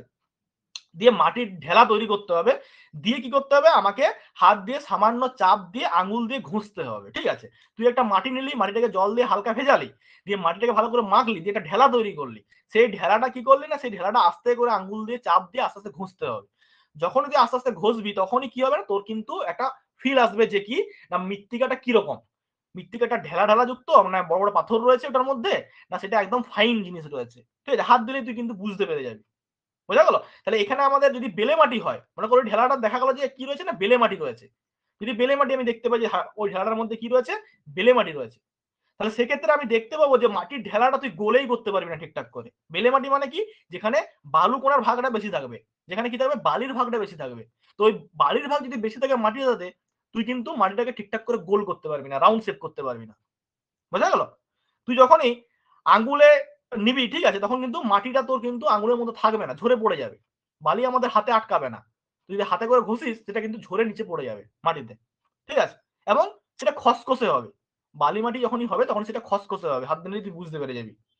বোঝা গেল? বালি মাটিটা বোঝা সহজ, বালি মাটিটা অত টাইটও থাকবে না, সেটা একটুতেই ভেঙে যাবে, সেটা খুব গোলও হবে না তুই যখন গোল করতে যাইবি, বা যখন হাতে করে ঘষবি একটা একটা ওই বলতে পারিস যে একটা এমন ফিল হবে যে তোর ওটা হচ্ছে আমাদের কর্কশ ফিল হবে আর কি, ঠিক আছে। একটা কর্কশ ফিল হবে, মানে একটা কি বলবো যে ওই গ্রিটি ফিল হবে আর কি। গ্রিটি বলতে অ্যাকচুয়ালি ওই খসখসে আর কি, খসখসে ফিল হবে, মোটা মোটা দানা যেমন বালির দানা হয় আর কি, ঠিক আছে। এটা কিন্তু আমরা বুঝতে পারবো, এটা অনুভব পদ্ধতিতে বেলে মাটি যদি হয়। যদি আমাদের দেখা যায় যে আমাদের আরো অন্য ধরনের মাটি যদি হয়, ঠিক আছে, সেগুলো আমরা পরে পরে দেখছি। আমরা যদি মনে কর, আচ্ছা যদি তোকে যদি বলি যে আমাদের যদি বলা হয় যে কাদা মাটি, যদি আমাদের কাদা মাটি হয়, তাহলে সেক্ষেত্রে কি হবে? কাদা মাটি অ্যাকচুয়ালি কি? কাদা মাটি হচ্ছে অ্যাকচুয়ালি যখন তুই জল দিবি, জল দিয়ে যখন মাখবি, তোরা এমনি তো নর্মালি জানিস জল দিয়ে মাখলে কি হবে না, আমাদের এমনি চটচটে হয়। কাদা মাটিটা কি হবে? চটচটে হয় অনেক বেশি, ঠিক আছে। এবং সে আমাদের কিন্তু হাতে কিন্তু যদি হাত দিয়ে মাখিস হাতে কিন্তু লেগে রয়ে যাবে কাদা মাটিটা, ঠিক আছে। এবং এই মাটিটা যদি শুকিয়ে যায়, শুকিয়ে গেলে এতটাই শক্ত হবে যেটা কিন্তু সহজে ভাঙা যায় না। তোরা নর্মালি জানিস এটা, কাদা মাটি এতটাই শক্ত হয়। আমরা যখন আগে দেখবি সেই কর্মশিক্ষা, শারীরশিক্ষা এগুলো করতাম, বিভিন্ন ধরনের মাটির জিনিস করতাম, ঠিক আছে, তখন দেখবি প্রচন্ড শক্ত হতো, ঠিক আছে। তো ওই যে মানে ওটা যদি কঠিন হয়ে যায় তাহলে এতটাই শক্ত হবে যে সহজে সেটা ভাঙা যাবে না, ঠিক আছে। তো এটা কিন্তু আমাকে মাথায় রাখতে হবে। আর যদি আমার সেটা মাটিটা কি মাটি হয়, যদি মাটিটা আমাদের দেখি যে সিল্ড হয়, মানে আমাদের পলি মাটি হয়, সেই পলি মাটিটা বুঝবো কি করে? পলি মাটিটা বোঝার ক্ষেত্রে আমরা একটা জিনিস বুঝতে পারবো, সেটা হচ্ছে আমাদের কি হবে না, পাউডারের মতো একটা ফিল আসবে। যখন সেটা শুষ্ক থাকবে পাউডারের মতো হয়ে যায়, পাউডার। তোরা পলি মাটি ভালো দেখতে হবে যদি নদীর ধারে যাস, নদী কোনো যদি পাশাপাশি নদী আছে সেখানে যাস, সেখানে যদি পাথর থাকে বড় বড়, নদীর মধ্যে যদি পাথর থাকে, নদীর জল হয়তো নেই, নদীর মধ্যে পাথরগুলো বেরিয়ে এসছে, সেই পাথরের উপরে দেখতে পাবি যে আমাদের ওই শ্যাওলাটা বা বলতে পারিস যে আমাদের ওই পলিটা কিন্তু শুকিয়ে একদম মানে ওই ছালের মতো উঠছে দেখবি মনে হবে, ঠিক আছে। তোদেরকে আমি যদি কোনোদিন ছবি দেখাতে পারি তোদের দেখাবো, ঠিক আছে। পাথরের উপরে এরকম ছালের মতো উঠছে, ওটা একদম পাউডার মতো, হাতে নিলে গুঁড়ো হয়ে যাবে পাউডারের মতো। কিন্তু যদি ওটাতে একটু জল পড়ে যায় না, এত স্লিপ করে, প্রচন্ড পরিমাণে স্লিপ করে। তোরা হয়তো কোনদিন যদি কোনোদিন গেছিস পিকনিক করতে বা নদীতে গেছিস পাথরে, সেখানে দেখতে পাবি সামান্য যদি জল পড়ে, এমনিতে শুষ্ক কোনো সমস্যা নেই, তুই খালি মানে শুকনো শুকনো হবে যা, কোনো সমস্যা নেই। তুই কোনোভাবে যদি এখানে জল ফেলে দিস, সেটা দেখাবে ড্রাই হয়ে আছে, এত স্লিপ করবে জল পড়া মাত্রই, ঠিক আছে। ওইটা হচ্ছে পলি। নর্মালি কি থাকে, পাউডারের মতো হয়, কিন্তু যখনই সেটা জল পড়ে যাবে সেটা কিন্তু একটা স্লিপারি ফিল দেবে, মানে স্লিপ করার মতো হয়ে যাবে, ঠিক আছে। একটা ক্রিমি টেক্সচার চলে আসবে, ক্রিম যেমন হয় না, কেকের ক্রিম যেমন হয় উপরে থাকে, ওই সেম জিনিস হয়ে যাবে, ঠিক আছে। তো এটা কিন্তু মাথায় রাখতে হবে। এবং এটা কিন্তু আমাদের এমনিতে তুই দেখতে পাবি না, মাইক্রোস্কোপে গিয়ে দেখতে হবে তোকে, ঠিক আছে, মাইক্রোস্কোপ দিয়ে তোকে দেখতে হবে। বোঝা গেল? তাহলে এইভাবে কিন্তু আমরা অনুভব পদ্ধতিতে কি করতে পারবো, আমরা আমরা কিন্তু আলাদা করতে পারবো জিনিসগুলোকে, ঠিক আছে।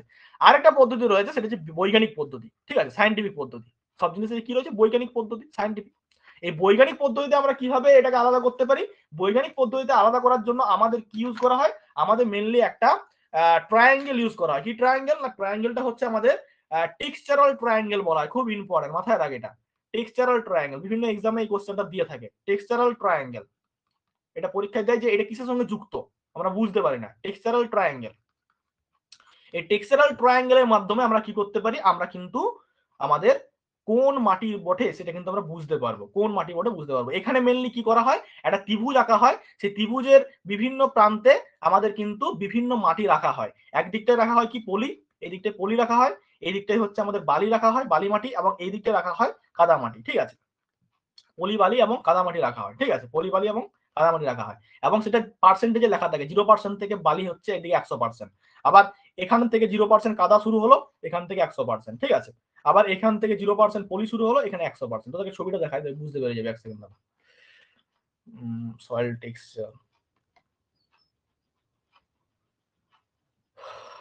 এক সেকেন্ড দাঁড়া, এটা আমি এক সেকেন্ড ইয়েতে ওপেন করি।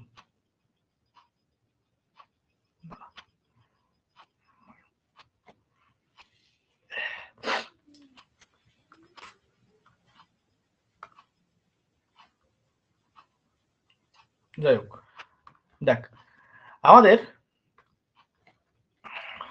এক সেকেন্ড, এই কোন দিকে গেল, হ্যাঁ এই দেখ, সয়েল টেক্সচার ট্রায়াঙ্গেল এটা, ঠিক আছে, এটা হচ্ছে সয়েল টেক্সচার ট্রায়াঙ্গেল, ভালো করে লক্ষ্য কর, ঠিক আছে। এইটা হচ্ছে ত্রিভুজটা, ঠিক আছে। এই ত্রিভুজটা কি রয়েছে, এইদিকে সিল্ড রয়েছে, ভালো করে দেখ, এদিকে কি রয়েছে, সিল্ড, দেখতে পাচ্ছিস, এটা সিল্ড, এটা হচ্ছে পলি, ঠিক আছে। এইদিকে হচ্ছে ক্লে, কাদা, এবং এইদিকে রয়েছে স্যান্ড। ভালো করে লক্ষ্য কর, এখানে পার্সেন্টেজ দেওয়া আছে, দেখো প্রত্যেকে নিচের দিকে পার্সেন্টেজ বাড়ছে, 0, 10, 20 করে, এটা হচ্ছে সিল্টের পার্সেন্টেজ। এইদিকে এই দিক থেকে এইদিকে বাড়ছে স্যান্ড বা আমাদের বালির পার্সেন্টেজ, আর এই দিক থেকে এইদিকে বাড়ছে ক্লে বা কাদার পার্সেন্টেজ। এখানে টোটাল 12 ধরনের কি রয়েছে, 12 ধরনের এখানে মাটিকে রাখা হয়েছে, 12 ধরনের মাটি, ঠিক আছে, 12 ধরনের মাটি। দেখ, একদম উপরে রয়েছে ক্লে, আচ্ছা, একদম বাঁ দিকে কোণে রয়েছে স্যান্ড, এবং ডান দিকের কোণে রয়েছে সিল্ট। ভালো করে লক্ষ্য কর, তোরা যদি দেখতে না পাই আমি জুম করছি, এক সেকেন্ড দাঁড়া, এটা কি বেরোলো, এক সেকেন্ড দেখ, ভালো করে লক্ষ্য কর, এটা দেখতে পাচ্ছিস, এখানে সিল্ট রয়েছে, এখানে এদিকে রয়েছে স্যান্ড, আর এই উপরে রয়েছে ক্লে, তার মাঝেও দেখ আরো অনেক রয়েছে, কি রয়েছে, সিল্টি ক্লে রয়েছে, ঠিক আছে, স্যান্ডি ক্লে রয়েছে, নর্মাল ক্লে রয়েছে, ঠিক আছে, এরকম করে অনেক জিনিস রয়েছে। তাহলে এটা আমরা কিভাবে করে থাকি, না এটার একটা মেথড রয়েছে, এটা তোদের এখানে অতটা লাগবে না। অ্যাকচুয়ালি কি করা হয় না, যে পার্সেন্টেজ রয়েছে সেই পার্সেন্টেজ অনুযায়ী আমরা কিন্তু মুভ করি। যেমন ধর এখানে 40%, দেখ একটা আমি দেখিয়ে দিচ্ছি, 40% স্যান্ড রয়েছে, ভালো করে লক্ষ্য কর, লেখায় রয়েছে যে 40% স্যান্ড, 33.1% সিল্ড এবং 26.9% হচ্ছে ক্লে। তাহলে 40% স্যান্ড, মানে আমরা স্যান্ডে প্রথমে যাব। স্যান্ড কোথায় রয়েছে? নিচে স্যান্ড রয়েছে আমাদের। স্যান্ডের ঘর কোনটাই? নিচের ঘরগুলো হচ্ছে স্যান্ডের ঘর। নিচে 0 থেকে 100% এটা হচ্ছে স্যান্ডের মার্কিং করা আছে। তাহলে স্যান্ড মানে বালি, তাহলে 40% বালি, তার মানে আমি 40 এর জায়গায় দিয়ে দাঁড়াবো এখানে, ঠিক আছে। এবারে কি রয়েছে? এবারে রয়েছে আমাদের কি রয়েছে না 33.1% সিল্ড। 33.1% সিল্ড মানে কোথায়? এখানে দেখ কোথায় রয়েছে, এই জায়গাটায়। 33 মানে মোটামুটি এই জায়গাটায়, ঠিক আছে। এবারে যখন আমরা কি করে বের করবো এটা? এটা এরকম ভাবে বের করতে হয় যে আমি যখন স্যান্ড বলবো, ঠিক আছে, আমি যখন স্যান্ড বলবো, সেই স্যান্ডটার পরে যেটা রয়েছে সিল্ড, তার সঙ্গে আমরা কি হবো? আমরা প্যারালালি যাবো। মানে তোকে ছবিটা আমি দেখাই এক সেকেন্ড এইখানে, তাহলে ভালো বুঝতে পারবি। দাঁড়া, মনে কর এটা হচ্ছে আমার ত্রিভুজটা, ঠিক আছে। এবারে তোকে বললো, ধর এটা হচ্ছে আমাদের এখান থেকে শুরু হলো 0 থেকে, এখানে হচ্ছে 100%। ধর তোকে বললো যে 60% আমার কি রয়েছে? স্যান্ড রয়েছে, নিচেরটা স্যান্ড, ঠিক আছে। আর এই দিকেরটা রয়েছে সিল্ড, এটা হচ্ছে ক্লে। এবারে এই যে 60% রয়েছে, এই 60%টা আমি কিভাবে মুভ করাবো? 60%টা আমি এইভাবে মুভ করাবো, ঠিক আছে, এইভাবে। কার সমান্তরালে? এই ক্লে বা কাদা সমান্তরালে, ঠিক আছে, কাদা সমান্তরালে মুভ করাবো। এইদিকে মুভ করালাম, এবং এবং আমাদের কি করতে হবে? যে সিল্ড, এই সিল্ডটাকে আমাকে এইভাবে মুভ করাতে হবে। যে যেখানে তারা কাট করবে, যেখানে তারা কাট করবে, সেই জায়গাটাই হবে আমাদের কি? সেই জায়গাটাই হবে আমাদের অ্যাকচুয়ালি আমাদের কোন মাটিটাকে বোঝাচ্ছে সেটা, ঠিক আছে। এটা আলাদা তোদের ইয়ে রয়েছে, ব্যাখ্যা রয়েছে, এটা প্র্যাকটিক্যালে থাকে অ্যাকচুয়ালি, ঠিক আছে। এখানে দেখতে হবে যে রেড কালারে দেওয়া রয়েছে, দেখ, ঠিক আছে। সিলটাকে মুভ করাচ্ছে এইভাবে, ঠিক আছে। আচ্ছা, স্যান্ডটাকে যখন মুভ করাবে তখন কিন্তু এইভাবে মুভ করাবে, ঠিক আছে। দিয়ে আমরা দেখতে পাবো যে কোনো একটা জায়গায় মিট করছে, দিয়ে আমরা কিন্তু বুঝতে পারবো, ঠিক আছে। এগুলো আলাদা ইয়ে রয়েছে, ব্যাখ্যা রয়েছে, সেগুলো পরবর্তী ক্ষেত্রে ধরা হয়তো যদি প্র্যাকটিক্যাল থাকে তখন দেখবি, নাহলে অত ইম্পর্টেন্ট নয়। মনে রাখ যে আমাদের কি করা হয়? টেক্সচারাল ট্রায়াঙ্গেল বলে একটা জিনিস কিন্তু কি করা হয়? এখানে অঙ্কন করা হয়, যেটা একটা সমবাহু ত্রিভুজ অঙ্কন করা হয়, যা 3টে বাহুই সমান হয়, যা 3টে বাহুই কি হয়? সমান হয়। এবং এই 3টে বাহুতে কি করা হয়? 3টে ইয়ের মান বস করানো হয়, স্যান্ড, সিল্ড এবং ক্লে, যেগুলো দিয়ে আমাদের গ্রথন তৈরি হয়। এর নিচের দিকে স্যান্ড, ডান দিকে সিল্ড, বাঁ দিকে ক্লে, এবং তাদের পার্সেন্টেজ গুলো এখানে বসানো হয়। এবং কি করা হয় না, আমাদের যখন কোনো জিনিসের মান নেওয়া হয়, তখন কিন্তু আমাদের কোনখানে মিট করছে সেই জায়গায় কিন্তু আমাদের কোন ঘরটা পড়ছে সেই হিসেবে ভাগটা করা হয়। টোটাল 12টা ক্লাসকে নেওয়া হয়, বা 12টা মৃত্তিকাকে এখানে ধরা হয়, টোটাল 12টাকে, ঠিক আছে। টোটাল 12টা মৃত্তিকাকে ধরা হয়। সেই 12টা মৃত্তিকাকে ধরে কিন্তু কি করা হয় না, আমার কিন্তু এই টেক্সচারাল ট্রায়াঙ্গেল যেটা, সেটা কিন্তু করা হয়ে থাকে, ঠিক আছে। 12টা মৃত্তিকা কি কি একটু লিখে না, ঠিক আছে। এগুলো কিন্তু ওদের এক্সামে দিয়ে দিলেও দিয়ে দিতে পারে, বলা যায় না। তাহলে 12টা মৃত্তিকার মধ্যে ফার্স্ট হচ্ছে কি না, ফার্স্ট হচ্ছে আমাদের একে লিখ বেলে মাটি। বেলে মাটি, বা যেটাকে আমরা বলে থাকি স্যান্ডি সয়েল, স্যান্ডি সয়েল, ঠিক আছে। ফার্স্ট বেলে মাটি। এই বেলে মাটির মধ্যে আমাদের কি থাকবে না, বেলে মাটির মধ্যে আমাদের আরো ভাগ রয়েছে। ফার্স্ট হচ্ছে এ হচ্ছে আমাদের মোটা বালুকণা, মাঝারি বালুকণা, ঠিক আছে, এরকম করে আমরা লিখবো, ঠিক আছে। এখানে হচ্ছে মোটা বালুকণা, মোটা বালুকণা যদি হয়, তারপরে বি হচ্ছে আমাদের কি না, বি হচ্ছে আমাদের মাঝারি বালুকণা, মাঝারি বালুকণা। সি হচ্ছে আমাদের মিহি বালুকণা, ঠিক আছে। ডিএ হচ্ছে আমাদের অতি মিহি বালুকণা, ডিএ হচ্ছে অতি মিহি, ডিএ অতি মিহি। তাহলে বেলে মাটি, বেলে মাটির মধ্যে 4টা ভাগ, মোটা বালুকণা, মাঝারি, মিহি এবং অতি মিহি। বেলে মাটি কখন বলবো আমি? বেলে মাটি আমি তখনই বলবো যখন আমার ওই মাটিতে কি থাকবে না, আমাদের ওই মাটিতে 25% এর বেশি মোটা বালুকণা ও মাঝারি আকারের বালুকণা থাকে, এবং সূক্ষ্ম বালুকণার ভাগ হচ্ছে 50% বা তার কম। কি বললাম?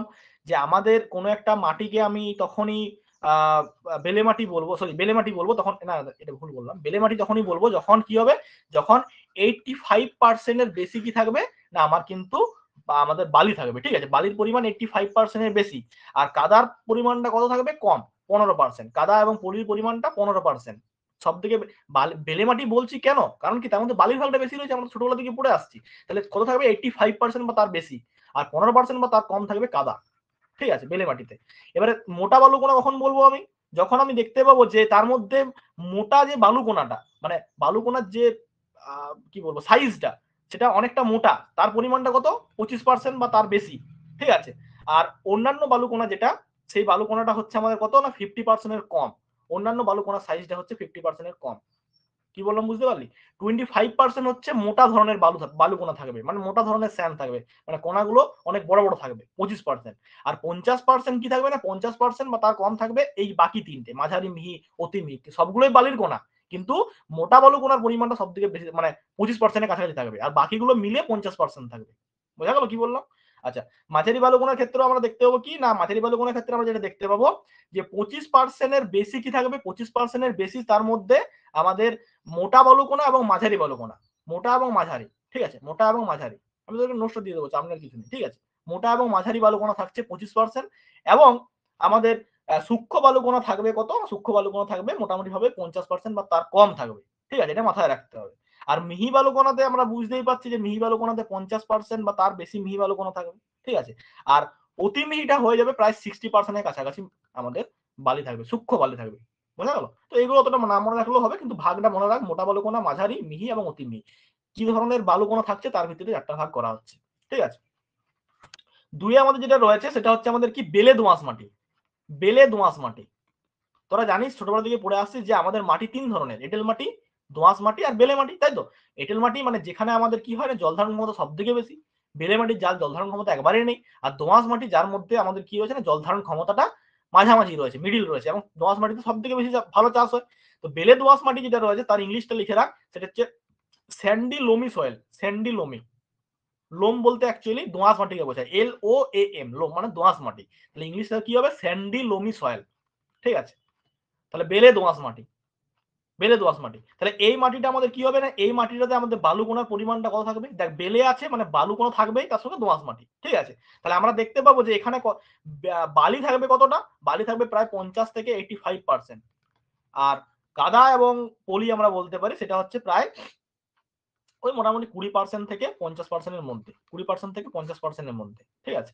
বালি থাকবে এটা, আর কাদা এবং পলি থাকবে 20 থেকে 50% বেলে দোআঁশ মাটিতে, ঠিক আছে, বেলে দোআঁশ মাটি। 3 নাম্বার যেটা আমাদের রয়েছে সেটা হচ্ছে দোআঁশ বেলে মাটি, ঠিক আছে, দোআঁশ বেলে মাটি, ভালো করে লক্ষ্য করো, দুটো কিন্তু এক জিনিস নয়। দোআঁশ বেলে মাটি মানে এখানে উল্টো হয়ে যাবে, loamy Sandy soil, loamy Sandy soil, ঠিক আছে, লোমি স্যান্ডি সয়েল, দোআঁশ বেলে মাটি। যখনই আমাকে দোআঁশ বেলে মাটি বলবে তখনই কিন্তু আমাকে এখানে বুঝতে হবে যে দোআঁশ বেলে মাটিটা হচ্ছে আমাদের বেলে দোআঁশ মাটির থেকে কিন্তু আলাদা। এখানে কিন্তু কি হবে না, এখানে কিন্তু আমাদের কাদা করার পরিমাণটা অনেকটা কমে যায়, কাদা করার পরিমাণটা 15% বা তার কম হয়, 15% বা তার কম হবে, ঠিক আছে, কাদা কণাটা। আর পলি যেটা আমাদের রয়েছে, পলির পরিমাণটা কত হবে, 30%, 30% পলিটা, ঠিক আছে, পলিটা 30%। আর বালু কোনার পরিমাণটা কত হবে, প্রায় 70% এর কাছাকাছি বালি থাকবে, ঠিক আছে। দোআঁশ বেলে মাটি, দোআঁশ বেলে মাটি। একটা কথা মাথায় রাখবি, শেষে যে কথাটা থাকবে, শেষে, ঠিক আছে, শেষে যে কথাটা থাকবে খুব ভালো করে মাথায় ঢোকা, শেষে যে কথাটা থাকবে সেই মাটিটার প্রাধান্য এখানে বেশি অ্যাকচুয়ালি, ঠিক আছে। যেমন এখানে বেলে দোআঁশ মাটি, তার মানে কি দোআঁশ মাটিটার প্রাধান্যটা এখানে বেশি হবে, ঠিক আছে, দোআঁশ মাটিটার প্রাধান্য এখানে বেশি হবে। দোআঁশ বেলে মাটি শেষে কি আছে, বেলে মাটি, তার মানে কি এখানে বালির ভাগটা বেশি থাকবে বা বেলে মাটিটার এখানে প্রাধান্য বেশি আছে, বোঝা গেল কি বললাম? তাহলে তখন যদি বলে যে এই বেলে দোআঁশ মাটি এবং দোআঁশ বেলে মাটির মধ্যে কোনটা উর্বর বেশি হবে, অবভিয়াসলি বেলে দোআঁশ মাটিটা হবে। কেন?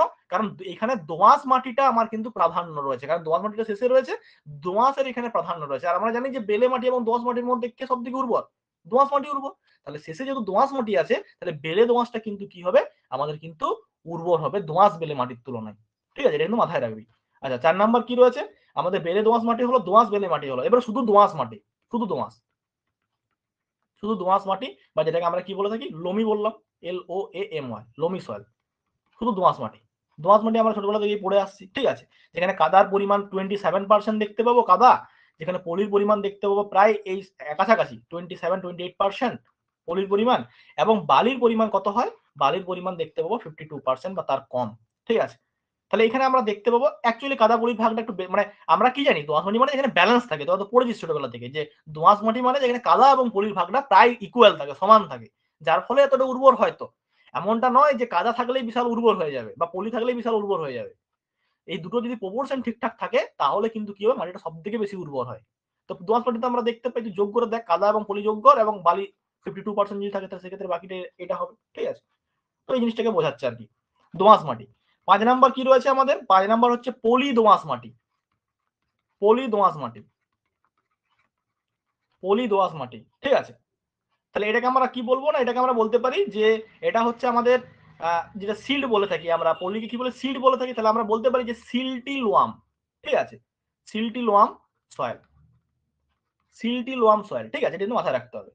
তাহলে এক্ষেত্রে কি হবে না, এক্ষেত্রে আমাদের পলি দোআঁশ মাটি মানে কোন মাটিটার প্রাধান্য বেশি, দোআঁশটার প্রাধান্য বেশি। তাহলে এখানে আমরা দেখতে পাবো যে পলিকণাটা 50% থাকছে, পলিকণা 50%, এবং তার সঙ্গে আমরা দেখতে পাবো যে কাদা কণার পরিমাণটা 12 থেকে 27% থাকছে। ঠিক আছে, নর্মালি জিনিস। আরো কিছু থাকবে এর মধ্যে, কাদা আমাদের বালিকণা থাকবে এর মধ্যে, আবার এটা কাদা, এছাড়া বাকিটা বালিকণা থাকবে। পলি দোআঁশ মাটি, এখানে পলির ভাগ থাকবে বেশি আর দোআঁশটা থাকবে। 6 নম্বর যেটা আমাদের রয়েছে সেটা হচ্ছে পলি মাটি। নর্মালি পলি মাটি মানে যেটাকে আমরা কি বলে থাকি না, যেটা আমরা বলছি কি সিল্ট, সিল্ট সয়েল, তাই তো। তাহলে এখানে আমাদের পলিকণার বেশি পরিমাণ বেশি থাকবে, পলি মাটি মানে কি পলির ভাগ বেশি থাকবে, প্রায় 80% এর কাছাকাছি আমাদের এখানে পলি থাকবে। বোঝা গেল, 80% এর কাছাকাছি পলি থাকবে, এবং কাদা কোনা বালু কোনা বাকিটা থাকবে 20%। ঠিক আছে, তাহলে পলি মাটি হলো। সাথে রয়েছে আমাদের কি, সাথে হচ্ছে আমাদের সাথে হচ্ছে কাদা দোআঁশ মাটি। কাদা দোআঁশ মাটি, কাদা দোআঁশ মাটি বলতে আমরা কি বলবো, কাদা বলতে কোনটা বোঝায়, ক্লে। তাহলে ক্লে লোম হবে কাদা দোআঁশ মাটি। তাহলে এখানে আমরা দেখতে পাবো কি না, এখানে আমরা দেখতে পাবো যে কাদা কোনা সব থেকে বেশি দেখতে পাবো আমরা, প্রায় 27 থেকে 70% পর্যন্ত, মানে 27 থেকে 70% পর্যন্ত কাদা দেখতে পাবো, বালু কোনা দেখতে পাবো মোটামুটি ভাবে 20 থেকে 40 এরকম আর কি। ঠিক আছে, তো এগুলো পার্সেন্ট গুলো একটু দেখে নিবি, ওগুলো অত ইম্পর্টেন্ট নয়, শুধুমাত্র নামগুলো মনে রাখবি। কাদা দোআঁশ মাটি। এবার রয়েছে বেলে কাদা দোআঁশ মাটি, বেলে কাদা দোআঁশ মাটি, দোআঁশ মাটি। ঠিক আছে, 9 রয়েছে আমাদের কি পলি কাদা দোআঁশ মাটি, পলি কাদা দোআঁশ মাটি। 10 হচ্ছে আমাদের কি, 10 হচ্ছে আমাদের বেলে কাদা মাটি। ঠিক আছে, বেলে কাদা, বেলে কাদা মাটি মানে বেলে মানে হচ্ছে আমাদের স্যান্ডি এবং কাদা মানে ক্লে, তাহলে স্যান্ডি ক্লে আমাদের সয়েল যেটা রয়েছে। 11 যেটা আমাদের রয়েছে পলি কাদা মাটি, পলি কাদা, এটা হচ্ছে পলি কাদা দোআঁশ মাটি, ভালো করে দেখ, এটা পলি কাদা দোআঁশ মাটি আর এটা হচ্ছে পলি কাদা মাটি, দুটো কিন্তু পার্থক্য আছে। আর 12 হচ্ছে আমাদের কি কাদা মাটি। এই 12টা ভাগে কি করা হয়েছে, আমাদের ওই যে গ্রথন ত্রিভুজটার বিভিন্ন প্রান্তে কিন্তু বসানো আছে, বিভিন্ন প্রান্তে। তোরা যদি সার্চ করিস নেটে দেখতে পাবি, সার্চ করবি কি না আমাদের টেক্সচারাল ট্রায়াঙ্গেল বলে সার্চ করবি, যেটা বৈজ্ঞানিক পদ্ধতিতে করা হয়েছে। তার বিভিন্ন প্রান্তে বিভিন্ন আমাদের কি করা হয়েছে, আমাদের কিন্তু বসিয়ে ত্রিভুজটাকে তৈরি করা হয়েছে বিভিন্ন প্রান্তে। এই 12টা টোটাল ক্লাস ভাগ করা হয়েছে। এগুলো কিসের ভিত্তিতে ভাগ করা হয়েছে, এগুলো ভাগ করা হয়েছে যে কতটা প্রপোর্শনে বা কতটা অনুপাতে আমার একটা মাটির মধ্যে বেলে মানে বালি এবং কাদা এবং পলির পরিমাণটা রয়েছে, তার ভিত্তিতে এই ভাগগুলো করা রয়েছে। ঠিক আছে, এই ভাগগুলো করা রয়েছে তার ভিত্তিতে বেলে কাদা এবং পলি। ঠিক আছে, এবার তোকে যদি বলে দেয় যে বেলের পরিমাণ এত রয়েছে, কাদার পরিমাণ এত রয়েছে বা পলির পরিমাণ এত রয়েছে, তুই কিন্তু এই ত্রিভুজটার সাহায্যে কিন্তু বের করে নিতে পারবি। তুই যখনই এরকম করে টানবি, যখনই একটার সঙ্গে একটা সমান্তরাল টানবি, দেখতে পাবি যে কি করবে, তারা কিন্তু একটা জায়গায় যে পরে কাট করবে, একটা জায়গায় যে পরে কি করবে, কাট করবে। ঠিক আছে, এবং সেই জায়গাটা যেখানে পড়বে সেই ঘরটাই হবে কি, সেই মাটি। ঠিক আছে, মনে করি এখানে দেখ আমি টানতে দেখলাম যে এই ঘরটার মধ্যে পড়লো, ধর এই ঘরটার মধ্যে। ঠিক আছে, তাহলে এই ঘরটা কার, এই ঘরটা হচ্ছে ক্লে, তাহলে আমি বলবো যে এই এই মাটিটা হচ্ছে ক্লে মাটি। ঠিক আছে, আমি যদি দেখি যে এই লোমি লোমি স্যান্ড যেটা, লোমি স্যান্ড যেটা, ঠিক আছে, দোআঁশ বেলে মাটি, যদি এইখানে এসে পড়ে আমার টানতে টানতে এইখানে এসে পড়লো ধর রেখাটা, তাহলে আমি কি বলবো, এই ঘরটা হচ্ছে আমার লোমি স্যান্ড। তাহলে এই ঘরটাই আমি কিন্তু কি করতে পারবো, আমি কিন্তু বলতে পারবো যে এটা হচ্ছে আমাদের, এখানে দেওয়া রয়েছে দেখে ভালো করে। ঠিক আছে, এখানে ভালো করে দেওয়া রয়েছে ক্লে, এখানে ধর মুখে থাকতো, এখানে যদি পড়তো সিল্টি ক্লে, যেটা একটু আগে তোকে বললাম, সিল্টি ক্লে যেটা রয়েছে আমাদের। ঠিক আছে, আমাদের যে সিল্টি ক্লে রয়েছে বা আমাদের পলি এবং কাদা যেটা আর কি, ঠিক আছে, পলি কাদা মাটি যেটাকে বলছি আমরা, এখানে যদি এসে পড়তো মনে কর, তাহলে এখানে পড়লে এই পুরো ঘরটাই কার, এই পুরো ঘরটাই হচ্ছে আমার, পুরো ঘরটাই হচ্ছে সিল্টি ক্লের। তাহলে এখানে যে রেখায় এসে পড়ুক না কেন, সেটা কিন্তু কি হবে, কোন মাটি হবে, সিল্টি ক্লে হবে। তার অনুপাতটা দেখতে হবে কত হবে, তার অনুপাতটা দেখ, এখানে 40 থেকে 60 মধ্যে 40% থেকে 60% কি থাকবে, সিল্ট থাকবে, 40 থেকে 60% সিল্ট থাকবে। এবং আমরা যখন স্যান্ড দেখবো, সেই স্যান্ডের ক্ষেত্রে আমরা দেখতে পাবো কত, স্যান্ড দেখতে পাবো আমাদের 0 থেকে 20। দেখ এই রেখাটা এখান থেকে দেখ, ভালো করে লক্ষ্য কর, অ্যাকচুয়ালি তো এগুলো নেই যদিও এটা। ঠিক আছে, এখান থেকে লক্ষ্য কর, এখান থেকে এতটা দেখ কত রয়েছে, এখানে 0, আর এইদিকে এই রেখাটা কোথায় গেছে, 20-তে। তাহলে এখান থেকে এই পর্যন্ত হচ্ছে কি, এই পর্যন্ত হচ্ছে আমাদের 0 থেকে 20 কি আছে, স্যান্ড। তাহলে এই ঘরটায় আমার যেগুলো যে মাটিগুলো হবে, সেই মাটিগুলো 0 থেকে 20%-এর মধ্যেই বালি থাকবে, তার মধ্যে সিল্টি ক্লে মানে তার মধ্যে 0 থেকে 20%-এর মধ্যেই কি থাকবে, বালি থাকবে। আর আমাদের সিল্ট বা যেটাকে বলছি পলি, সেটা কত থাকবে, 40 থেকে 60, দেখতে পাচ্ছিস তো 40 থেকে 60, এই ঘরটা তো এইটুকু ঘরটার মধ্যেই তো আমার সিল্টি ক্লেটা থাকছে, সিল্টি ক্লেটা। বোঝা গেল, তাহলে এইটা আমরা বুঝতে পারছি, কোনো সমস্যা নেই আমার, কোনো সমস্যা নেই। তাহলে এগুলো আমরা কিন্তু করতে পারি, এগুলো আমাদের প্র্যাকটিক্যাল তাদের দেয়নি তোদের ইউনিভার্সিটিতে, কিন্তু অন্যান্য ইউনিভার্সিটি থাকে অনেক ইউনিভার্সিটিতে। ঠিক আছে, যাই হোক, তো এই জিনিসটা আমাকে মাথায় রাখতে হবে। তাহলে আমাদের নর্মাল কি গেল না, আমাদের এই প্রপোর্শন গুলোর ভিত্তিতে আমি কি বলতে পারবো যে আমার মাটিটা কি মাটি রয়েছে, আমাদের কিসের ভিত্তিতে। তাহলে আমরা তখন কি পড়ছিলাম, আমরা পড়ছিলাম যে মাটিটাকে আমরা কি উপায়ে বুঝতে পারবো যে ওর মধ্যে কি রয়েছে। তাহলে অনুভব পদ্ধতিতে বুঝতে পারবো, এটা হাতে নিয়ে আমি বললাম যে দোলা পাকিয়ে জল দিয়ে সেটা বুঝতে পারবো। আর তাহলে বৈজ্ঞানিক পদ্ধতি হলে টেক্সচারাল ট্রায়াঙ্গেল। তোকে 2 নম্বরে কোশ্চেন এক্সামে দিয়ে দিতে পারে যে গ্রথন ত্রিভুজ বলতে তুমি কি বোঝো। তাহলে তোকে লিখতে হবে যে গঠন ত্রিভুজ বলতে একটা সমবাহু ত্রিভুজ যেটা আমাদের বৈজ্ঞানিকভাবে আবিষ্কার করা হয়েছে, যার তিনটে সাইডে বা তিনটে যে বাহু রয়েছে, তিনটে বাহুতে আমাদের সিল্ড, ক্লে এবং স্যান্ড এই তিনটেকে রাখা হয় এবং তার পার্সেন্টেজ গুলো রাখা হয় এবং বিভিন্ন ভাগে 12টা শ্রেণীতে ভাগ করা হয়েছে মাটির। এবং এই হিসাবে আমরা কি করতে পারি, আমরা কিন্তু বিভিন্ন ক্লাসে ভাগ করতে পারি, বিভিন্ন ভাগে কিন্তু কি করতে পারি, ভাগ করতে পারি মাটিকে। বোঝা গেল? তাহলে এটা কিন্তু আমরা বুঝতে পারছি। তাহলে এটা গেল আমাদের নরমাল একটা ক্লাসিফিকেশন, বা বলতে পারি যে আমরা কিভাবে এটাকে ভাগ করতে পারবো। এবার আর একটা দুটো জিনিস এখান থেকে পড়লেই আমাদের এখানটা শেষ হয়ে যাবে, ঠিক আছে? আর একটা দুটো জিনিস এখান থেকে পড়ে নেয়। এবার এই তিনটে মাটির একটু বৈশিষ্ট্যগুলো আমরা দেখবো। মেন তিনটে মাটির আমরা কি দেখবো, একটু বৈশিষ্ট্যগুলো দেখে নিই, ঠিক আছে? যেগুলো এক্সামে তোদের লেখার জন্য কাজে লাগবে, ঠিক আছে? তিনটে মাটির একটু বৈশিষ্ট্য আমরা দেখবো। ফার্স্ট দেখবো কি, ফার্স্ট দেখবো আমাদের যেটা রয়েছে বেলে মাটি বা বালি মাটি, স্যান্ড বা স্যান্ডি সয়েল যেটাকে বলছি, বা স্যান্ডেই ধর, ঠিক আছে? স্যান্ড, এটা একটু দেখবো আমরা, ঠিক আছে? নেক্সট দেখবো আমরা সিল্ড বা পলি, এবং তারপর হচ্ছে কাদা, ঠিক আছে? তাহলে স্যান্ড বা বালি। বালির ক্ষেত্রে আমাদের যে গ্রথনটা, সেই গ্রথনটা সব থেকে আমাদের কি হয় না, আমাদের পুরো হয়। তো ছবিটা দেখায় তাহলে বুঝতে পারবি, এক সেকেন্ড। হ্যাঁ দেখ, এখানে দেখ। আচ্ছা, আর কি, হ্যাঁ কিছু নেই। তাহলে এই ক্ষেত্রে কি হচ্ছে না, এই ক্ষেত্রে দেখ, এই দেখ, এই যে আমাদের বিভিন্ন ধরনের দেখবি চালনি হয় না আমাদের, ঠিক আছে? এরকম চালনি হয় তো, বিভিন্ন ক্ষেত্রে চালনি আমরা দেখতে পাই। তোর নিশ্চয়ই যেটা বালি চালে দেখবি, ঠিক আছে, যে চালনিটা দিয়ে বালি চালে, নিশ্চয় তোর ঘরের যে আটা চালে সেই চালনিটা দিয়ে নয়। তার জন্য আরো ফাইন রয়েছে। এই যে ঘরগুলো দেখ, এই যে ঘরগুলো, চালনির যে আমাদের যে গ্যাপ গুলো বা যে ফাঁক গুলো রয়েছে চালনির, সেগুলো কিন্তু প্রত্যেকটা চালনির আলাদা আলাদা হয়। তোর ঘরে যেটা আমাদের রুটি করা হয়, রুটির জন্য যে চালনিটা ব্যবহার করা হয়, রুটির মানে ওই ইয়েটা, আমাদের আটাটা বা ময়দাটা ইয়ে করার জন্য, ঠিক আছে? তাহলে সেটার জন্য আমাদের ফাইন হয় অনেক। বালি জ্বালার জন্য কিন্তু আমাদের ঘরগুলো অনেক বড় হয়, তাই তো? তাহলে সেক্ষেত্রে একটার জায়গায় আরেকটাকে আমরা ইউজ করতে পারবো না। আমরা নিশ্চয়ই ঘরে ময়দা জ্বালার জন্য, বাটা জ্বালার জন্য আমরা কিন্তু ওই বালি জ্বালা ইয়েটা আনতে পারবো না। তাহলে এই যে আমাদের গ্যাপ গুলো রয়েছে, এই গ্যাপ গুলো আমরা যেমন বুঝতে পারছি যে এদের মধ্যে যে গ্যাপ গুলো রয়েছে, এই গ্যাপ গুলোর মতনই আমাদের কি রয়েছে না, আমাদের দেখ পার্টিকেল সাইজ গুলো রয়েছে, দেখ, ঠিক আছে?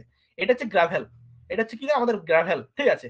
এইখান থেকে আমাদের বালুকণা শুরু হচ্ছে, এটা হচ্ছে বালুকণা, ঠিক আছে? এটা হচ্ছে বালু বা স্যান্ড, এটা স্যান্ড। এটা হচ্ছে আমাদের কি, এটা হচ্ছে আমাদের পাউডারের মতো একদম সিল্ট। আর এইটা হচ্ছে ক্লে, অ্যাকচুয়ালি এটা জল দিলেই ক্লে হয়ে যাবে, ঠিক আছে? তো এইভাবে আমরা কিন্তু কি করতে পারি, আমরা কিন্তু এটাকে আমরা বলতে পারি, ঠিক আছে? এটাকে আমরা কি করতে পারি, বলতে পারি। আরো যদি ছবি আছে তোদেরকে দেখা, এক সেকেন্ড দাঁড়া, তাহলে জিনিসটা আরো ক্লিয়ার হয়ে যাবে। ছবিগুলো ছিল, নেওয়া হয়নি অ্যাকচুয়ালি, ঠিক আছে? ছবিগুলো দাঁড়া দেখি, ছবিগুলো আছে তো, এক সেকেন্ড দাঁড়া তো, 1 মিনিট দাঁড়াবে, হ্যাঁ ছবিগুলো দেখছি আছে, এক সেকেন্ড দাঁড়া।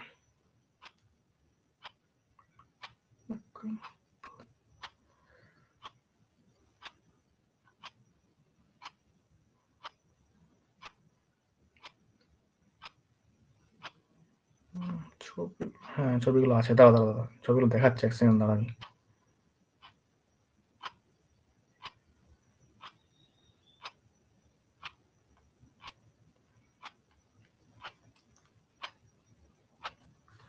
দাঁড়া,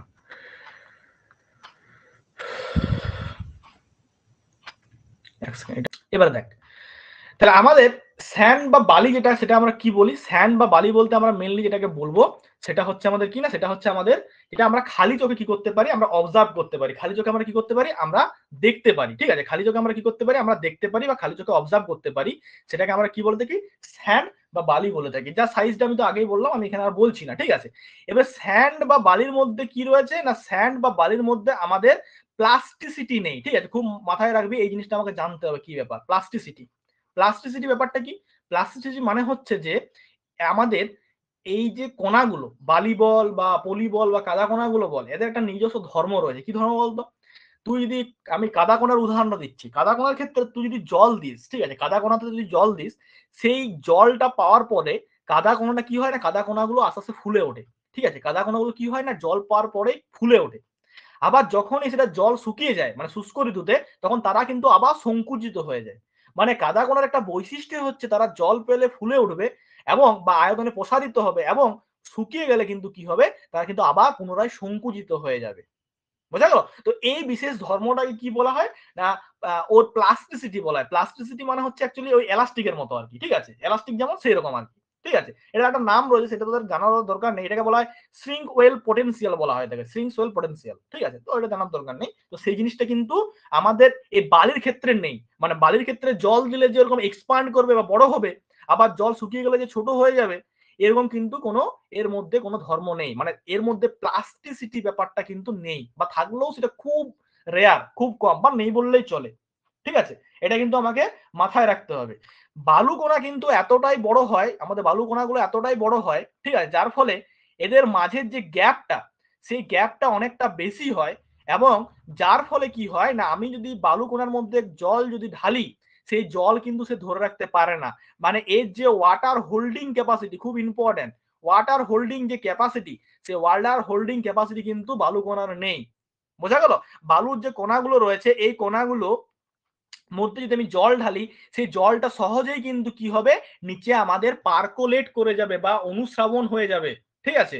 এটা কিন্তু কখনোই আমার কিন্তু জলটাকে উপরের স্তরে ধরে রাখতে পারে না, বা দুটো অণুর মাঝেও কিন্তু, বা দুটো কণার মাঝেও কিন্তু ধরে রাখতে পারে না। বোঝা গেল? তাহলে সেক্ষেত্রে আমার এদের মাঝে গ্যাপটা অনেক বেশি হওয়ার জন্য, বড় বড় কণা থাকার জন্য এদের মাঝে যে ভয়েড বা গ্যাপ, সেই গ্যাপটা অনেক বেশি হওয়ার জন্য কিন্তু জলটা একদম ডাইরেক্ট ওপরে ঢাললে নিচে চলে যায়। তার মানে আমাদের বালু কণার বা বালি মাটির যেটা বলতে পারি, বা বেলে মাটি, তার কিন্তু ওয়াটার হোল্ডিং ক্যাপাসিটি বা জল ধারণ ক্ষমতা একেবারেই নেই বললে চলে, এই কারণটার জন্য। বোঝা গেল? এই কারণটার জন্য কিন্তু হয়ে থাকে, কারণ এর যে কণাগুলো, সেই কণাগুলো অনেক বড় হয়, এর মাঝে যে গ্যাপগুলো, সেই গ্যাপগুলো অনেক বেশি হয়ে থাকে, যার ফলে অনেক বড় বড় গ্যাপ থাকার জন্য জল সহজেই কিন্তু কি করতে পারে, নিয়ে চলে যেতে পারে। মানে এর মধ্যে আমরা দেখতে পাবো যে পারমিয়াবিলিটি অনেক বেশি। কি বললাম? পারমিয়াবিলিটি। পারমিয়াবিলিটি মানে কি না, প্রবেশতা, প্রবেশতা বেশি, এর মধ্যে প্রবেশতা বেশি। এর মধ্যে সছিদ্রতা কিন্তু বেশি নয়, এটা কিন্তু অনেকে ভুল করে।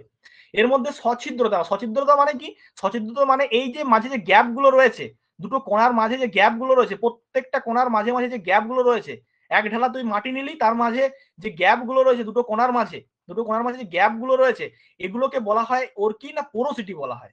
আমি যদি সমস্ত গ্যাপগুলোকে টোটাল করি, তাহলে সেক্ষেত্রে দেখতে পাবো যে বালি মাটির বা বালির কিন্তু কি হবে, এই পোরোসিটিটা কম হবে, কার তুলনায়, কাদা এবং পলির তুলনায়। এটা কিন্তু মাথায় রাখবি। আমি বলতেই পারি, ধর আমি তোকে একটা সাপোজ উদাহরণ দিচ্ছি, ধর এখানে তিনটে জায়গায় তিনটে জিনিস রাখা হয়েছে, ধর এখানে বড় বড় আমাদের কি রয়েছে, বড় বড় কোণা রয়েছে, বালু কোণা রয়েছে, বেলে, ঠিক আছে, কোণা রয়েছে। তাহলে এই যে কোণাগুলো রয়েছে, আর একটা ধর আমাদের কি রয়েছে, একটা ধর আমাদের কাদা রয়েছে, আমি পলিটা নিচ্ছি না এখানে, ধর কাদা, কাদা কি হবে, ছোট ছোট ছোট ছোট কোণা থাকবে, ছোট ছোট কোণা থাকবে, ঠিক আছে? কোণা দিয়ে পুরো ভর্তি রয়েছে, এই জায়গাটা পুরো ভর্তি রয়েছে, ঠিক আছে? তাহলে এই পুরো জায়গাটা ভর্তি রয়েছে, ধর আমি আর রাখছি না এগুলো। আমি যদি এদের মাঝের যে গ্যাপ গুলো, এই গ্যাপ গুলোকে যদি আমি কি করি, এদের গ্যাপের যে এরিয়া বা ক্ষেত্রফল, এই প্রত্যেকটা কি রয়েছে, গ্যাপ রয়েছে, গ্যাপের একটা এরিয়া রয়েছে, নির্দিষ্ট ক্ষেত্রফল রয়েছে। তাহলে এই ক্ষেত্রফল গুলো যদি টোটাল করি, যে এই গ্যাপটা প্লাস এই গ্যাপটা প্লাস এই গ্যাপটা, এরকম করে যদি টোটাল এখানে যে গ্যাপ গুলো রয়েছে সেগুলো যোগ করি, সেই যোগফলটা যা আসবে, আর এখানে যদি গ্যাপ গুলোকে আমি যোগ করি, তার যোগফলটা কিন্তু বেশি আসবে। মানে মাথায় ঢুকি নে যে পোরোসিটি, বা আমরা যেটা বলতে পারি যে সছিদ্রতা, মানে একটা একটা কোণার সঙ্গে আর একটা কোণার যে গ্যাপটা, সেই গ্যাপটা হতে পারে যে আমাদের বালু কোণার মধ্যে অনেক বড় রয়েছে, দুটো কোণার মধ্যে গ্যাপটা অনেক বড় থাকতে পারে। এই কোণাটা এ কোণা, ধর এটা বি কোণা, দুটো কোণার মধ্যে গ্যাপ অনেক বেশি থাকতে পারে, অনেক বড় থাকতে পারে, কিন্তু আমি যদি টোটাল করে পুরোটা যদি টোটাল করি, যে গ্যাপ গুলো রয়েছে সবগুলোকে যদি যোগ করি আমি বালু কোণার ক্ষেত্রে, তাহলে সেক্ষেত্রে যে যোগফলটা পাবো, সেটা কিন্তু এই কাদা বা পলিকণার থেকে কিন্তু কি হবে, কম হবে। এখানে হতে পারে এদের মধ্যে সূক্ষ্ম সূক্ষ্ম সূক্ষ্ম সূক্ষ্ম পদার্থ থাকার ফলে এদের মাঝে যে গ্যাপটা, সেই গ্যাপটা কম রয়েছে। মানে পোরোসি ইয়েটা কি বলে তোর, ওই মানে একটা একটা গ্যাপ কম রয়েছে, এখান থেকে ধর এই কোণাটার গ্যাপ কম রয়েছে, বা এই কোণাটা থেকে এই কোণাটার গ্যাপ কম রয়েছে। কিন্তু আমি যখন টোটাল করব পুরোটা, তখন কিন্তু কি হবে, তখন কিন্তু আমি দেখতে পাবো যে টোটালটা বেশি হয়ে গেছে। তার মানে পোরোসিটিটা কিন্তু কার বেশি, পোরোসিটিটা কিন্তু আমি দেখতে পাবো যে আমাদের এই যে কাদা কোণা, সেই কাদা কোণার পোরোসিটি বেশি। কিন্তু যদি পারমিয়াবিলিটি বলে, মানে আমাদের প্রবেশতা, কতটা জল তাড়াতাড়ি প্রবেশ করে নিচের দিকে নামছে, তখন কিন্তু কি হবে, তখন কিন্তু আমাদের বালুকণা হবে। এই প্রবেশতা নির্ভর করছে শুধুমাত্র কতটা গ্যাপ রয়েছে তার জন্য নয়, এটা নির্ভর করছে যে এদের মধ্যে কোনো চ্যানেল আছে কিনা। যদি চ্যানেল থাকে, খুব ভালো যদি চ্যানেল থাকে, মনে কর দেখা গেল যে এই গ্যাপটা এত এত সুন্দর হয়েছে যে এর মধ্যে একটা সরু চ্যানেল তৈরি হয়ে গেছে পুরো গ্যাপে গ্যাপে গ্যাপে গ্যাপে, তাহলে কি হবে, খুব তাড়াতাড়ি জলটা নিচে চলে যাবে। আর দেখা গেল যে আমাদের বড় বড় বোল্ডারে রয়েছে, কিন্তু দেখা গেল যে এদের মধ্যে এরকম আমাদের কোনো সুনির্দিষ্ট চ্যানেল তৈরি হতে পারছে না, তখন কিন্তু কি হবে না, যদি সছিদ্রতা থাকেও, গ্যাপ যদি থাকেও, তাও কিন্তু জলটা নিচের দিকে নামতে পারবে না। বোঝা গেল কি বললাম? তাহলে পোরোসিটি মানে হচ্ছে আমাদের কি সছিদ্রতা, কতটা ছিদ্র রয়েছে অণুগুলোর মধ্যে বা এই যে কণাগুলোর মধ্যে কতটা ছিদ্র রয়েছে সেটাকে বোঝায়, এটাকে বলছি পোরোসিটি। বোঝা গেল? আর পারমিয়াবিলিটি বলতে আমরা প্রবেশ্যতাটাকে বোঝাই। প্রবেশ্যতাকে আমরা কি বলে থাকি? প্রবেশ্যতাকে আমরা বলে থাকি পারমিয়াবিলিটি। ঠিক আছে, পারমিয়াবিলিটি। তাহলে পোরোসিটি থাকা মানেই যে পারমিয়াবিলিটি থাকবে এরকম কোনো ব্যাপার নেই, বা পোরোসিটি না থাকা মানে যে পারমিয়াবিলিটি থাকবে না এরকম কোনো ব্যাপার নেই। বোঝা গেল? তাহলে আমরা যখন বলবো যে পোরোসিটি, তখন বলবি যে বালু কণার একটা কণার সঙ্গে আরেকটা কণার মানে এলাকাটা বড় হতে পারে, বা পোরোসিটিটা একটা কণার থেকে আরেকটা কণার মধ্যে বেশি হতে পারে, কিন্তু টোটাল যখন আমি করব, যখন পুরোটা যোগফল করব, তখন কিন্তু সেটা কাদা বা পলির থেকে কম হবে। কেন কম হচ্ছে? তার কারণ হচ্ছে যে আমার ক্ষেত্রফলটা ছোট হোক, কিন্তু এতগুলো কণা রয়েছে যে কণাগুলোর মাঝের গ্যাপটা কিন্তু আমার যখন টোটাল যোগ করবো তখন কিন্তু বেশি হয়ে যাবে। ছোট ছোট হোক না, আমি যদি বলি যে আমার এখানে ধর গ্যাপ রয়েছে 5 করে, 5 5 5 করে যোগ করলাম, এখানে দেখলাম যে আমার গ্যাপ রয়েছে 1 করে, এখানে হয়তো কোটা গ্যাপ রয়েছে 1 2 3 4 5 6 7 8টা হয়তো গ্যাপ রয়েছে, তাহলে 8টা 5 এর যোগ হবে, এখানে 8টা 5 এর আমি যোগ করবো কারণ 8টা গ্যাপ রয়েছে এখানে, সেখানে দেখা গেল হয়তো কোটা গ্যাপ রয়েছে, হয়তো দেখা গেল এখানে 100টা গ্যাপ রয়েছে, তাহলে 1 করে করে যদি যোগ করি আমি, তাহলে 100 হবে টোটাল। আর এখানে যদি 8টা আমি গ্যাপ যোগ করি, তার মানে কত? 8 5 40 হবে এখানে। কি বললাম বোঝা গেল? তাহলে আমার যদি টোটাল আমি পোরোসিটি দেখি, তাহলে সেক্ষেত্রে বালু কণার থেকে কিন্তু কাদা কণার এবং পলি কণার কিন্তু বেশি হবে। কিন্তু পারমিয়াবিলিটি মানে আমাদের একদম জল প্রবেশের যে ক্ষমতা, সেটা কিন্তু বালু কণার কিন্তু বেশি, মানে জল ফেললেই ওপর থেকে নিচে কিন্তু নামিয়ে যাবে, এটা কিন্তু মাথায় রাখতে হবে। আচ্ছা, তাহলে এই দুটো জিনিস আমরা বুঝতে পারলাম। এরপরে ওই যে বলে দিলাম এর মধ্যে গ্যাপ গুলো বড় থাকে অনেক, ঠিক আছে, এটা আমরা বলে দিলাম এবং এটা আমরা খালি চোখে দেখতে পাই বালিটাকে। আচ্ছা, নেক্সট হচ্ছে আমাদের যেটা রয়েছে, নেক্সট হচ্ছে আমাদের কি না, নেক্সট হচ্ছে আমাদের পলি। ঠিক আছে, নেক্সট হচ্ছে আমাদের কি সিল্ড বা পলি। ঠিক আছে, সিল্ড বা পলি। পলির ক্ষেত্রে আমরা দেখতে পাবো যে বালু কণার থেকে একটু ছোট গ্রথন হয়, একটু ছোট ছোট কণাগুলো হয়, বালু কণার থেকে বালির যে কণাগুলো বড় হয় তার তুলনায় একটু ছোট হয় কণাগুলো। ঠিক আছে, এবং আমি তো সাইজটা বলেই দিলাম এটা, ঠিক আছে, যখন বললাম এর ওয়াটার হোল্ডিং ক্যাপাসিটিটাও মিডিয়াম হয়, মানে জল ধারণ ক্ষমতাটা কি হয়, মিডিয়াম হবে, জল ধারণ ক্ষমতাটা মিডিয়াম হয়। আর এক্ষেত্রে কি দেখতে পাবো আমরা, এক্ষেত্রে আমরা দেখতে পাবো যে আমাদের এই পলিটা কিন্তু কি হবে না, কোনো কনস্ট্রাকশনের ক্ষেত্রে খুব একটা কাজে লাগে না। কনস্ট্রাকশন মানে কোনো বিল্ডিং তৈরির ক্ষেত্রে বল বা আবাস তৈরির ক্ষেত্রে যদি পলি থাকে কোনো একটা জিনিসের মধ্যে মিশে, তাহলে কিন্তু পলিটাকে আলাদা করতে হবে। পলিটাকে যদি আমি আলাদা করতে না পারি, তাহলে কিন্তু কি হবে না, আমাদের কিন্তু বিরাট সিস্টেম মানে প্রবলেম হয়ে যেতে পারে। কিরকম প্রবলেম হতে পারে না, আমাদের কোনো মাটির মধ্যে যদি পলি থাকে এবং সেটা যদি আমরা কোনো বিল্ডিং তৈরির ক্ষেত্রে ব্যবহার করে থাকি বিভিন্ন ক্ষেত্রে, ঠিক আছে, তখন কিন্তু কি হবে না, তখন কিন্তু আমার এই পলিটার ওই যে বললাম যে এলাস্টিসিটির একটা ব্যাপার রয়েছে, বা বলতে পারি যে প্লাস্টিসিটির একটা ব্যাপার রয়েছে। তো সেক্ষেত্রে জল পেলে কিন্তু কি হবে, পলিটা কিন্তু আমাদের পিচ্ছিল হয়ে যায় অনেক সময়, এবং যখন জল থাকবে না তখন শুকিয়ে গেলে আমার কিন্তু ওই স্লাইডের মতো ছাল উঠবে আর কি, ছাল উঠবে, তার ফলে দেয়ালে কিন্তু ফাটল তৈরি হওয়ার সম্ভাবনা তৈরি হতে পারে। ঠিক আছে, তাহলে পলি মাটিতে যদি ঘর করতে যাস তখন কিন্তু এটা কিন্তু মাথায় রাখতে হবে, এটা কিন্তু হয়ে যাবে। ঠিক আছে, আর আরেকটা আমাদের যেটা রয়েছে সেটা হচ্ছে আমাদের কি না, সেটা হচ্ছে আমাদের পলির ক্ষেত্রে আর একটা দুটো জিনিস জেনে নেয়, সেটা হচ্ছে আমি আগেই বললাম যে পাউডারের মতো ফিল দেয়, এটা পাউডারের মতো ফিল দেয়। এছাড়াও আমরা যখন দেখবো তখন দেখতে পাবো যে এর মধ্যে আমাদের কিন্তু আমরা খালি চোখে খুব একটা দেখতে পাবো না, আমরা মাইক্রোস্কোপ দিয়ে আমাদের কিন্তু পলির কণাগুলোকে দেখতে হবে, মাইক্রোস্কোপ দিয়ে। ঠিক আছে, এটা কিন্তু মাথায় রাখতে হবে। এবং অনেক সময় কি হয় না, অনেক সময় আমাদের জলের একটা বন্ধন দ্বারা কিন্তু কি হয়, এরা কিন্তু আটকে থাকে, জলের একটা বন্ধন দ্বারা, মানে বিভিন্ন ধরনের যে জল রয়েছে না, সেই জলগুলো কি করে, এই জলগুলো এই যে পলির কণাগুলোকে, সেই কণাগুলোকে একটা আরেকটার সঙ্গে আঁকড়ে ধরে থাকতে সাহায্য করে। ঠিক আছে, জলের যে কণা, সেই জলের কণা কি করে, মানে একটা ওই ফেভিকুইকের মতো কাজ করে আর কি। ঠিক আছে, এটা একটা বলা হয়ে থাকে যে আমাদের কি না ভ্যান্ডার ওলস ফোর্স বলা হয় থাকে, এটাকে কি বলা হয়, ভ্যান্ডার ওলস ফোর্স। ঠিক আছে, ফোর্স, ভ্যান্ডার ওলস ফোর্স। ঠিক আছে, এটা কিন্তু বলা হয়ে থাকে। এটা আমাদের কিরকম না, জলটা কিন্তু কি করে না, এই কণাগুলোকে নিজেদের মধ্যে আটকে রাখতে সাহায্য করে। ঠিক আছে, এই কণাগুলোকে, তো এটাকে আমরা ভ্যান্ডার ওয়ালস ফোর্স বলে থাকি। ঠিক আছে, তো এটা তো অতটা ইয়ে করার দরকার নেই, জাস্ট জেনে থাক, একটু জানলেই হবে। আর ক্লে বা কাদা বলতে তো আমি বলে দিলাম যে সব থেকে সূক্ষ্ম কণা হচ্ছে কাদা, যে কাদাটার মধ্যে কি থাকে না, প্লাস্টিসিটির একটা ধর্ম থাকে, মানে এটা জল পড়লে আয়তনে বেড়ে যায়, জল শুকিয়ে গেলে সেটা কিন্তু সংকুচিত হয় এবং সেটা কি হয় না, ফাটল তৈরি হতে পারে। এবং আমরা দেখতে পাবো যে কাদা কণার ক্ষেত্রে আমাদের কণাগুলোর মধ্যে কিন্তু সুদৃঢ় একটা বন্ধন দেখা যায়। এবং একটা জিনিস মাথায় রাখবি, যে যে কাদা কণাগুলো রয়েছে বা যে আমাদের কাদা আমরা দেখতে পাই, ক্লে কাদা, এই কাদার ক্ষেত্রে আমরা একটা জিনিস দেখতে পাবো, সেটা হচ্ছে যে কাদা কণার কিন্তু একটা নেগেটিভ তড়িৎগ্রস্ত থাকে, এরা নেগেটিভ।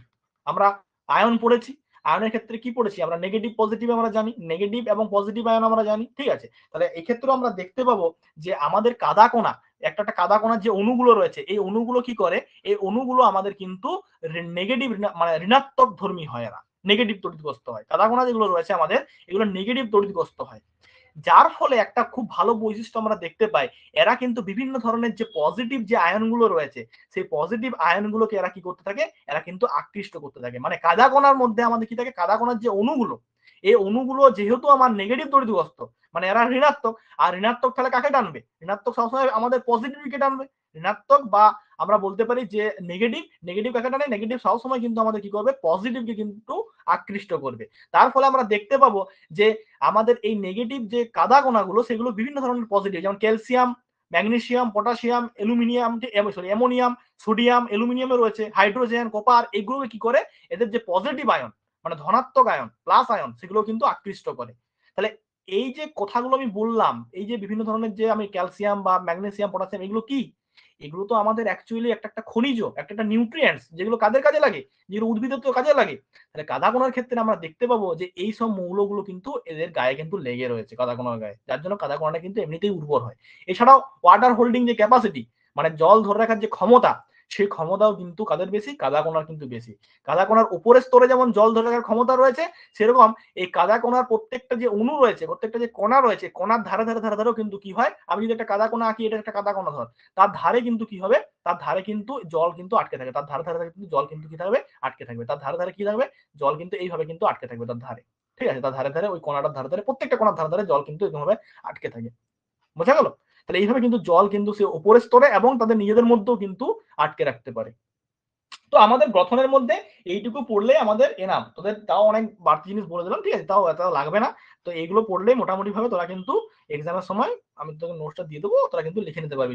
মানে টেক্সচারের ক্ষেত্রে আমরা যেটা বললাম, ঠিক আছে, বা গঠনের ক্ষেত্রে আমরা এই জিনিসটা বলছি, বল এই জায়গা থেকে কোনো জায়গায় যদি বুঝতে না পেরেছিস বল, শুধু এইটুকু পার্ট আমাকে বল যদি বুঝতে না পেরেছিস, ঠিক আছে। আর এই যে আয়নের যে কেসটা, এটা একটা জিনিস বলা হয়, এটা একটা ইয়ে রয়েছে, কি বলে, একটা টার্ম রয়েছে, এটাকে বলা হয় তোর আমাদের ক্যাটায়ন রিটেনশন, এটাকে বলা হয় ক্যাটায়ন রিটেনশন বলা হয় থাকে, ঠিক আছে, এটা মাথায় রাখবি। যাই হোক, কোনো ইয়ে থাকলে বল, কোনো কোশ্চেন থাকলে বল, ঠিক আছে। এবারে আরো বিভিন্ন ভাগ রয়েছে আমাদের, ক্লের ভাগ রয়েছে, ক্লের ভাগ যখন আমরা দেখবো তখন দেখতে পাবো কেওলাইট ক্লে, ঠিক আছে, তারপর হচ্ছে আমাদের মন্টোমোরিলাইট ক্লে রয়েছে, ঠিক আছে, ইলাইট ক্লে রয়েছে, ঠিক আছে। এগুলো অতটা ইম্পর্টেন্ট নয়, মানে ইম্পর্টেন্ট নয় এই সূত্রে বলছি যে এগুলো আমাদের আরো এক্সটেন্ডেড ভার্সন আর কি, ঠিক আছে।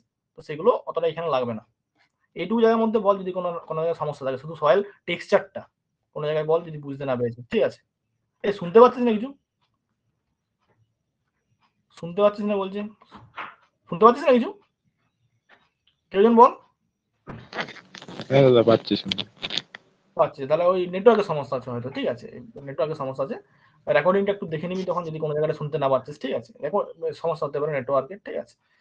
আচ্ছা, তাহলে এটা হচ্ছে আমাদের কিনা, এটা হচ্ছে আমাদের এই জায়গাটাকে বোঝাচ্ছে, ঠিক আছে, এই জায়গাটাকে আমাকে বলছে। এবারে আমাদের এটা গেল টেক্সচার, বা এটা হচ্ছে গ্রথনটা, শুধুমাত্র ফিজিক্যাল প্রপার্টিজ এর মধ্যে গ্রথনটাকে বোঝানো হলো শুধুমাত্র, এটা ঠিক আছে। এটা এখনো পর্যন্ত আর কিছু হয়নি, শুধুমাত্র গ্রথনটা হয়েছে। এছাড়া আরো দুটো জিনিস রয়েছে, একটা হচ্ছে গঠন, আর একটা হচ্ছে আমাদের আর্দ্রতা, ঠিক আছে। একটু আমি বলে দিচ্ছি, বেশি কিছু নেই এখানে, ঠিক আছে, একটু জেনে নে। গঠন, সেকেন্ড আমাদের যে বৈশিষ্ট্য বা ভৌত ধর্ম, সেটা হচ্ছে গঠন, বা যেটাকে বলছি আমরা স্ট্রাকচার। কি বলছি, যেটাকে আমরা বলছি স্ট্রাকচার বা গঠন, যেটাকে বলছি আমরা। গঠনটা খুব ভালো করে আমাকে বুঝতে হবে যে ব্যাপারটা কি অ্যাকচুয়ালি, ঠিক আছে। তারা গঠনের জন্য একটা আমি তো পিডিএফ দেখাই, পিপিটি দেখাই, এক সেকেন্ড, ক্লোজ, সয়েল স্ট্রাকচার, গঠনের ইংলিশ হচ্ছে সয়েল স্ট্রাকচার, ঠিক আছে, ওটা হচ্ছে টেক্সচার। দাঁড়া, আমরা খাবারের সময় যদি বলি যে এর টেক্সচারটা কত সুন্দর, ঠিক আছে, মানে কত পুরু রয়েছে ঝোলটা বা কিছুটা, ঠিক আছে, কোনো জিনিসের। দেখ সয়েল স্ট্রাকচারের মধ্যে আচ্ছা, এখানে সেরকম কিছু দেওয়া নেই, এরপরে যাচ্ছি আমরা এটা। আচ্ছা, তাহলে সয়েল স্ট্রাকচার বলতে আমরা কি বুঝবো অ্যাকচুয়ালি, সয়েল স্ট্রাকচার বলতে আমরা অ্যাকচুয়ালি কি বুঝি, সয়েল স্ট্রাকচার বলতে আমরা অ্যাকচুয়ালি কি বুঝি, বা মৃত্তিকার যেটা বাংলায় যদি বলি, তাহলে মৃত্তিকার কি বললাম, মৃত্তিকার হচ্ছে গঠন। মৃত্তিকার গঠন বলতে আমরা কি বুঝি, আমরা অলরেডি পেড বলে একটা জিনিস পড়েছি। পেড বলতে আমরা কি বললাম, যে পেড বলতে অ্যাকচুয়ালি যেটা বোঝায়, সেটা হচ্ছে আমাদের যে মৃত্তিকার সব থেকে যে ক্ষুদ্রতম উপাদান আমরা যদি বলি, বা সব থেকে ক্ষুদ্রতম গঠনগত একক যদি বলি, তাহলে সেটা হচ্ছে পেড, একদম গুটি যেটাকে বলে থাকি মৃত্তিকার, ঠিক আছে। তো এই মৃত্তিকার যে গুটিটা, সেই গুটিটা কিন্তু পেড বলা হচ্ছে। এবারে সেই পেডটা আমার এখানে কেন আমার দরকার স্ট্রাকচারের জন্য, তোদেরকে একটা জিনিস আমি বলেছিলাম যখন আমি প্যাডনটা পড়িয়েছিলাম, সেখানে আমি একটা ছবি তোকে দেখেছিলাম যে প্যাডনের ক্ষেত্রে আমার উপরের যে লেয়ারটা, সেই লেয়ারটা কিন্তু কি হয়েছিল না, আমাদের এরকম ভাবে একটা ষড়ভুজ আকৃতির ছিল উপরটা, ঠিক আছে, ষড়ভুজ আকৃতি ছিল। শুনতে পাচ্ছে না বলছে, দেখ সবাই কি শুনতে পাচ্ছিস না? আমরা পাচ্ছি। হ্যাঁ, পাচ্ছি নেটওয়ার্কের শুনতে। সমস্যা। হ্যাঁ, ওদের নেটওয়ার্কের সমস্যা হচ্ছে। দাঁড়া, লিখে দিই আমি।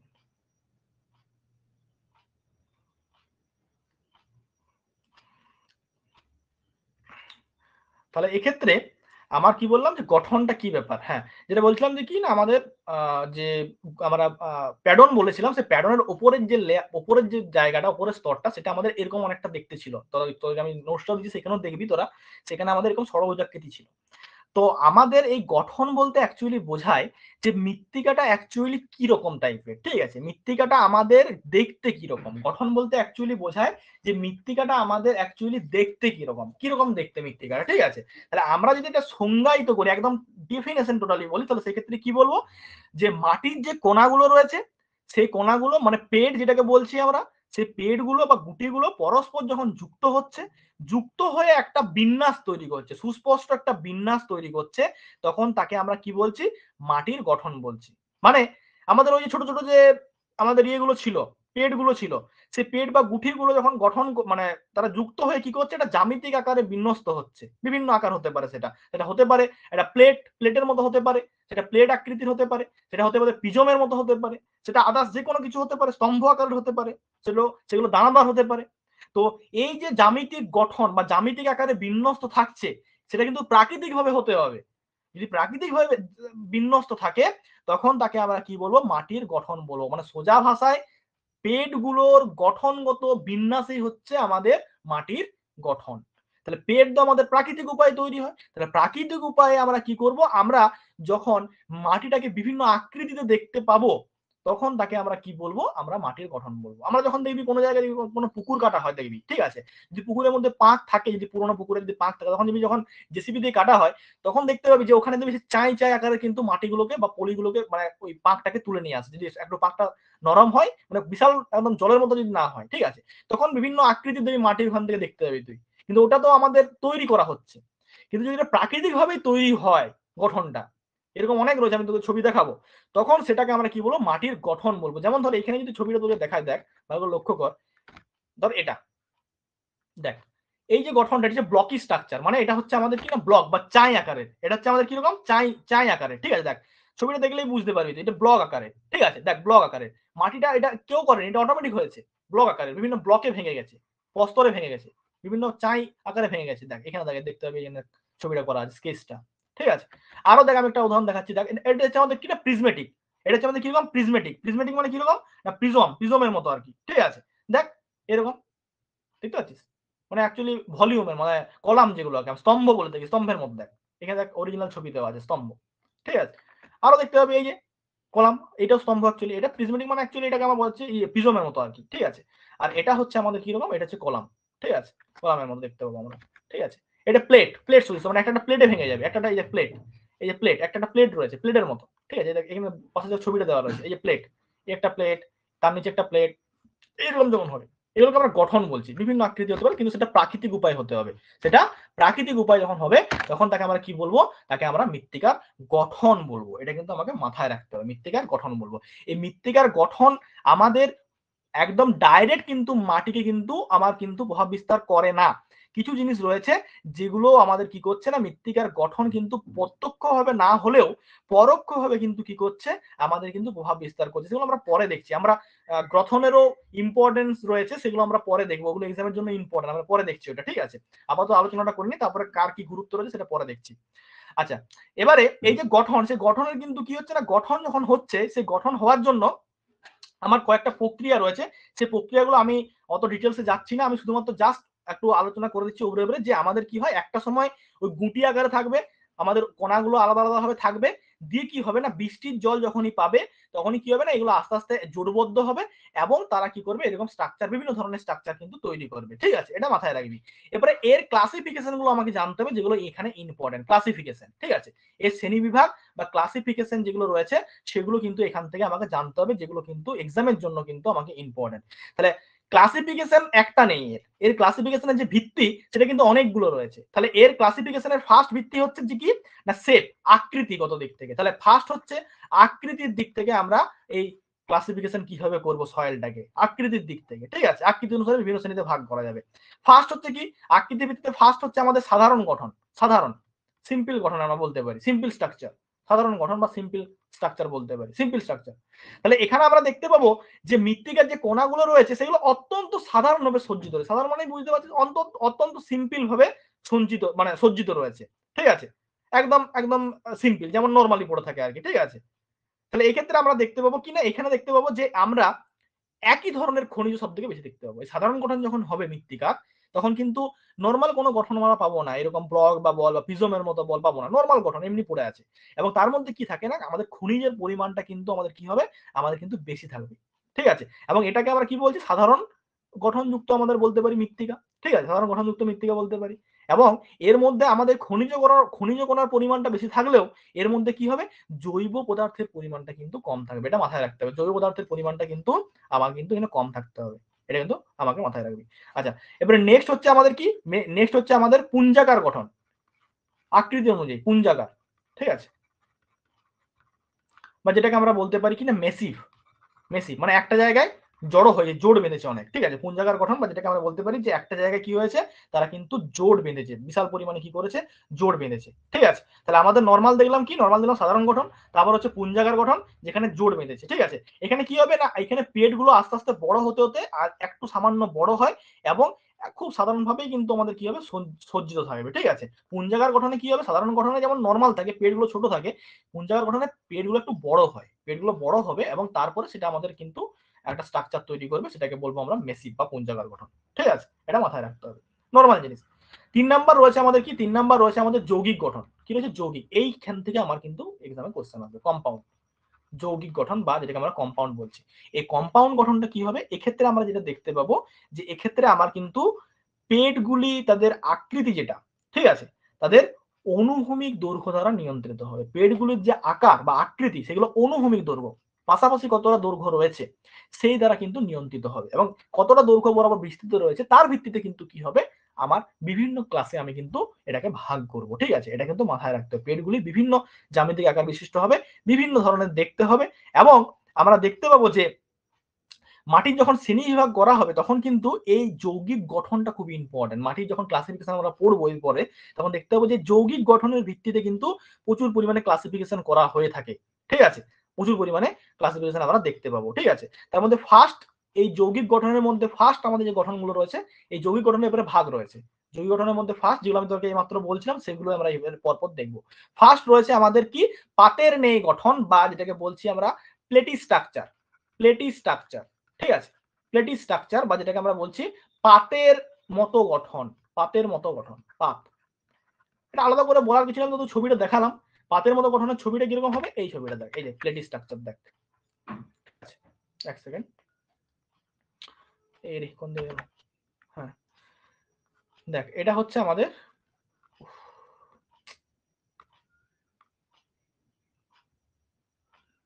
এটা ইরেজ হচ্ছে না, যাই হোক, ঠিক আছে দেখ।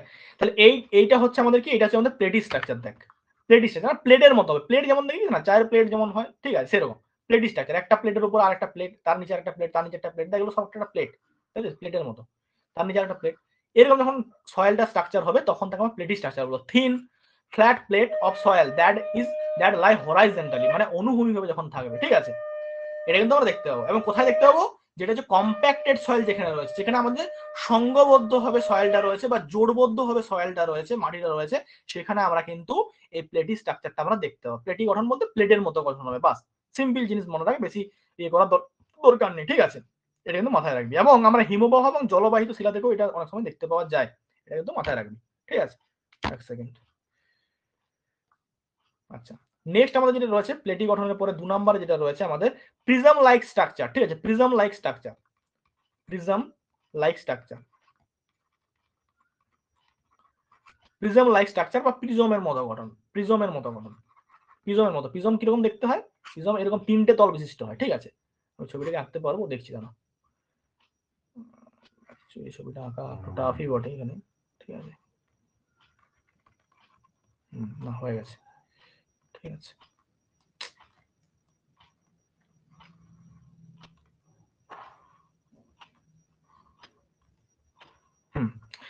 এই নিচে একটা তল, ওপর ওই দিকে একটা তল, আর এই দিকে সামনের দিকে একটা তল, ঠিক আছে। তাহলে এই তিনটে সমতল এবং দুটো ত্রিভুজ, এই দিকে একটা ত্রিভুজ রয়েছে আর এই দিকে একটা ত্রিভুজ রয়েছে, ঠিক আছে। তাহলে এইটা হচ্ছে প্রিজম অ্যাকচুয়ালি।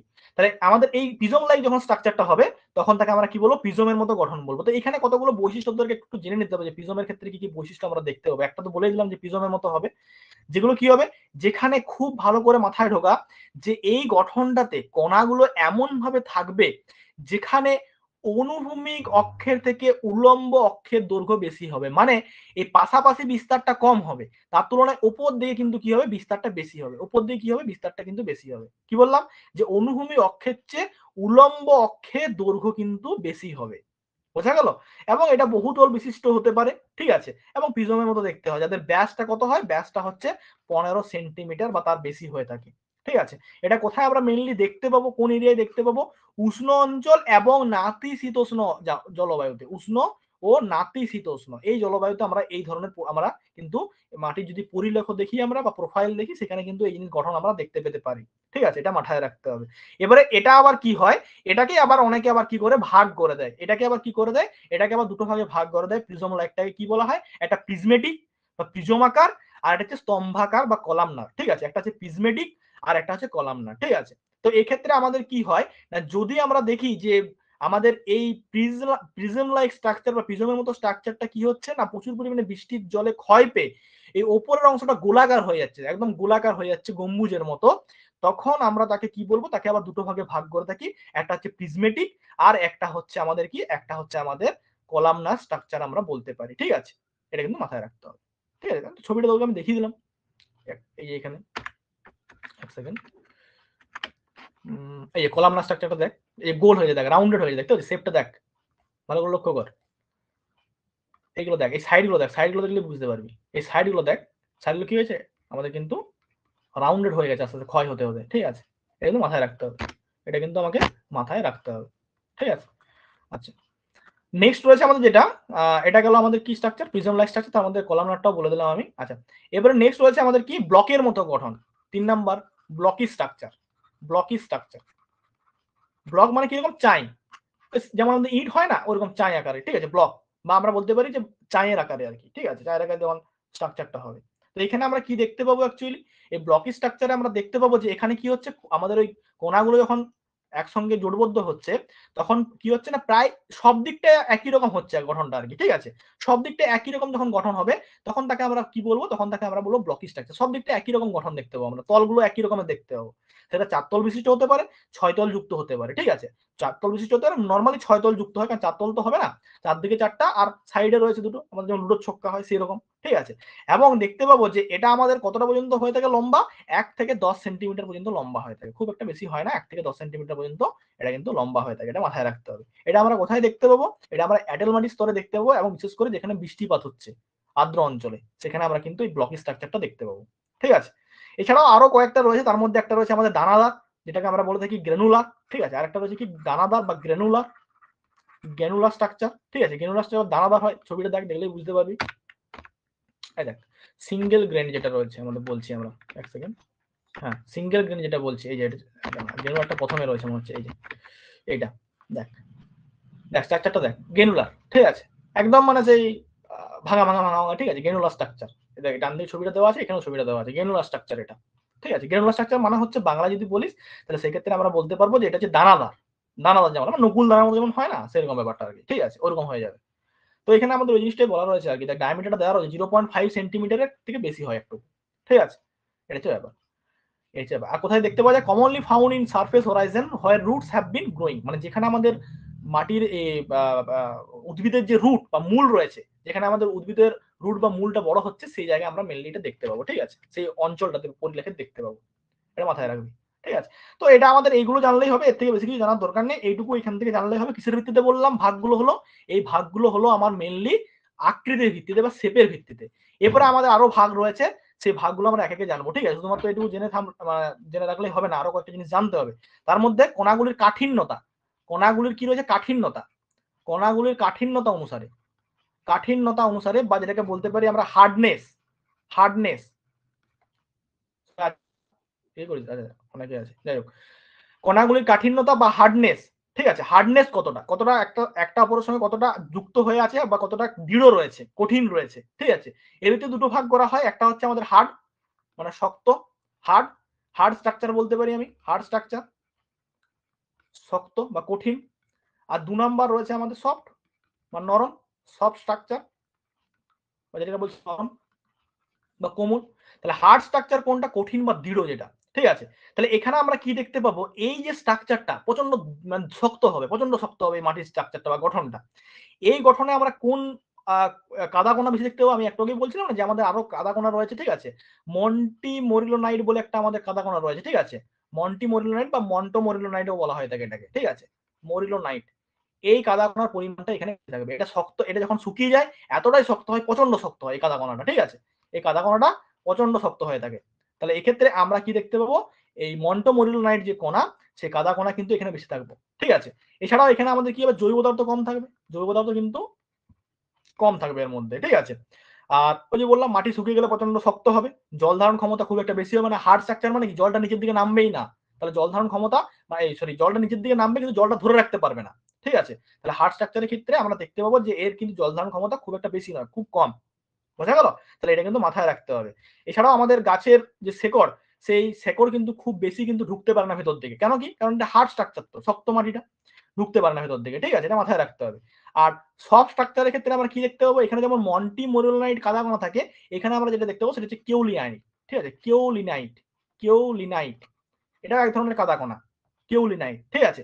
এই কাদা কণার উপস্থিতি দেখতে পাবো, এবং এখানে কি থাকবে, জৈব পদার্থ প্রচুর থাকে, এবং এই মাটিটা অনেক বেশি নরম হয়, এই মাটির জল ধারণ ক্ষমতা অনেক বেশি থাকে, মানে এর পুরোপুরি উল্টো আর কি। শুধু কাদা কণাটা মনে রাখবি, এটা মন্টো মরিলোনাইট, এটা হচ্ছে কেউলিনাইট, ঠিক আছে। দুটো ভাগে ভাগ করা হচ্ছে কিসের ভিত্তিতে, কাঠিন্যতা বা হার্ডনেসের ভিত্তিতে, বোঝা গেল। আচ্ছা, নেক্সট হচ্ছে আমাদের কি, স্থায়িত্ব। নেক্সট 3 নাম্বার হচ্ছে স্থায়িত্ব, স্থায়িত্ব, স্থায়িত্ব বা বলতে পারি আমরা যে স্টেবিলিটি, স্টেবিলিটি, ঠিক আছে, কতটা স্টেবল রয়েছে, কতটা মানে মানে ভেঙে যাবে না সহজে এরকম আর কি, ঠিক আছে, কঠিন নরম নয়, কতটা ভেঙে যাবে না, স্টেবল কতটা রয়েছে, স্থায়ী কতটা রয়েছে, ঠিক আছে। স্থায়িত্ব কিরকম, স্টেবিলিটি কিরকম রয়েছে। তাহলে একে হচ্ছে স্টেবল, আর দুয়ে কি হবে আমরা পড়েছি অলরেডি, আনস্টেবল। স্টেবল আর আনস্টেবল আমরা তো পড়েছি জলবায়ু বিদ্যার ক্ষেত্রে, স্টেবল এয়ার এবং আনস্টেবল এয়ার, স্টেবিলিটি ইনস্টেবিলিটি, ঠিক আছে। তাহলে স্টেবল স্ট্রাকচার, স্টেবল স্ট্রাকচার মানে কি, মানে হচ্ছে আমাদের স্থায়ী গঠন বা স্থায়িত্ব, গঠনের স্থায়িত্বটা বেশি, স্থায়ী গঠন বলতে পারি। একটু ব্রেক দিলে ভালো করতে, হ্যাঁ টানা ক্লাস বল, এ কি বলছিস, বুঝতে পারছি না আমি। ব্রেক দিলে ভালো করতে পার। ব্রেক নিলে, ব্রেক নিলে হ্যাঁ, তাহলে ব্রেক নিলে কখন আর শুরু করবো তাহলে আমি, তাহলে 10 মিনিট পর জয়েন কর আর কি, বুঝতে পারলি, 10 মিনিট পর জয়েন করতে হবে, আজকে তোরে রাখবো। ঠিক আছে, কন্টিনিউ করো। লে তোরা দুরকম কথা বলছিস যে কোনো একটা বল। আচ্ছা, এটা করে তাহলে গঠনটা করে ছেড়ে দেবো, ঠিক আছে, ময়েশ্চারটা তাহলে অন্যদিন হবে, ঠিক আছে, ময়েশ্চারটা অন্যদিন করবো, আজকে তাহলে এটা করে ছেড়ে দেবো, চাপ নেই, ঠিক আছে। আচ্ছা, দেখ স্টেবিলিটি মানে স্থায়িত্ব কতটা রয়েছে, কতটা স্থায়ী হচ্ছে মাটিটা, ঠিক আছে, সেটা আমরা বুঝবো এখান থেকে। তো স্থায়ী বলতে অ্যাকচুয়ালি কি বুঝবো, স্থায়ী বলতে অ্যাকচুয়ালি আমাদের যে কোনো বৃষ্টিপাত যদি হয় বা কোনো যদি ধরনের ধস হয় বা অন্যান্য কোনো যদি প্রাকৃতিক বিপর্যয় হয়, ঠিক আছে, এই সমস্ত ধরনের যদি কিছু জিনিস ঘটে থাকে, তাহলে সেক্ষেত্রে আমাদের এই মাটির গঠনটা সহজে নষ্ট হবে না। মানে বিভিন্ন ধরনের যে প্রাকৃতিক দুর্যোগ যদি হয়েও থাকে, তাও কিন্তু মাটির গঠনটা নষ্ট হয় না, যে মাটির গঠনটা যেরকমই আছে সেরকমই থাকবে, সেটা বৃষ্টিপাত হোক, ধস হোক, যাই হোক না কেন, ঠিক আছে। এতে কি হবে, কাদা কণার পরিমাণটা বেশি থাকে, এবং জীবাণুদের যে কাজ, সেই কাজটা এখানে আমাদের অনেক কম থাকে বা কম হয়, তার জন্য মাটিটা অনেক দৃঢ় হয়। খুব ভালো করে বুঝ, স্টেবল মাটি হচ্ছে এমন একটা মাটি, যে মাটিটা যতই বিপর্যয় হোক না কেন, ধস হোক, সেখানে বৃষ্টিপাত বেশি হোক বা কোনো প্রাকৃতিক বিপর্যয় হোক, সেটা কিন্তু সহজে কিন্তু নষ্ট হয় না, ওই গঠনটা যেমন ছিল সেরকমই থাকে। এবং এই মাটিটার মধ্যে কাদা কণার পরিমাণটা বেশি থাকে, এবং জীবাণু, বিভিন্ন ধরনের জীবাণু যেগুলো আমাদের রয়েছে, মাইক্রো অর্গানিজম যেগুলো বলে থাকি মাটির মধ্যে মিশে রয়েছে, তারা মাটিটাকে ঝুরঝুরে করতে পারে বা যে কোনো কিছু করতে পারে, তাদের কাজ এখানে কম বা তারা কম থাকে এর মধ্যে। তার ফলে কি হয়, মাটিটা অনেক বেশি শক্ত হয়, অনেক বেশি দৃঢ় হয়। আর তার উল্টো হচ্ছে আনস্টেবল, তার উল্টো হচ্ছে আনস্টেবল, এতে কাদা কণার কম থাকবে এবং জীবাণুদের কাজ বেশি হবে, এবং কি হবে, মাটি নরম হয়, তার জন্য মাটি অস্থায়ী হবে, এবং প্রাকৃতিক শক্তির প্রভাবে সহজেই ক্ষয় হয়ে যায় মাটিটা। ঠিক আছে, এটা একটা জায়গা। আচ্ছা, আর একটা রয়েছে ভাগ, সেটা দেখিয়ে দিচ্ছি আমি। লাস্ট ভাগ যেটা, সেটা হচ্ছে আমাদের কি সংঘবদ্ধতা, কতটা জোটবদ্ধ ভাবে থাকছে, সংঘবদ্ধতা। ঠিক আছে, সংঘবদ্ধতা বা যেটাকে বলছি আমরা কম্প্যাক্টনেস, কম্প্যাক্টনেস বলছি আমরা। ঠিক আছে, সংঘবদ্ধতা বা কম্প্যাক্টনেস, বোঝা গেল? তাহলে কম্প্যাক্টনেস কতটা রয়েছে বা সংঘবদ্ধ কতটা রয়েছে, তাহলে এক্ষেত্রে আমরা এটাকে ভাগ করছি। এক হচ্ছে লুজ, লুজ স্ট্রাকচার, এগুলো অলমোস্ট কাছাকাছি, যদি পড়ে দেখিস সেরকম কিছু জটিল নেই, অলমোস্ট কাছাকাছি, একসঙ্গে আজকে অনেকগুলো হচ্ছে তো ওই জন্য মনে হচ্ছে এরকম। তাহলে অসংঘবদ্ধ গঠন একটা, বাংলায় অসংঘবদ্ধ গঠন। ঠিক আছে, লুজ, একদম লুজ বা ঢিলে যেটাকে বলে থাকি আমরা। আর দুয়ে হচ্ছে আমাদের কি না, দুয়ে হচ্ছে আমাদের একটা হচ্ছে লুজ আর একটা হচ্ছে কম্প্যাক্ট হবে। তাহলে কম্প্যাক্ট, কম্প্যাক্ট স্ট্রাকচার বা সংঘবদ্ধ, এটা সংঘবদ্ধ, এটা অসংঘবদ্ধ, এটা সংঘবদ্ধ, মানে এক জায়গায় জোট হয়ে রয়েছে, লুজ আর একটা হচ্ছে কম্প্যাক্ট। এখানে কি হবে না, মাটির কণাগুলো আলগা হয়। এখানে আমাদের লুজের ক্ষেত্রে কি দেখতে হবে, মাটির কণাগুলো আলগা হবে, সেগুলো বিচ্ছিন্ন হবে, কারণ এই মাটিতে কি হবে, কাদা কণা এবং জৈব পদার্থের পরিমাণ কম থাকবে। কাদা কণা আমি তো প্রথম থেকে বলে আসছি, কাদা কণা হচ্ছে এমন একটা পদার্থ যেটা যদি বেশি থাকে, জল পড়লে যেমন এটা কি হবে, জলকে শুষে নেবে বা জলটাকে কি করবে না, জলটাকে ধরে রাখতে পারে এবং সেটা আয়তনে বড় হয়, এটা আমি একটু আগেই বলছিলাম।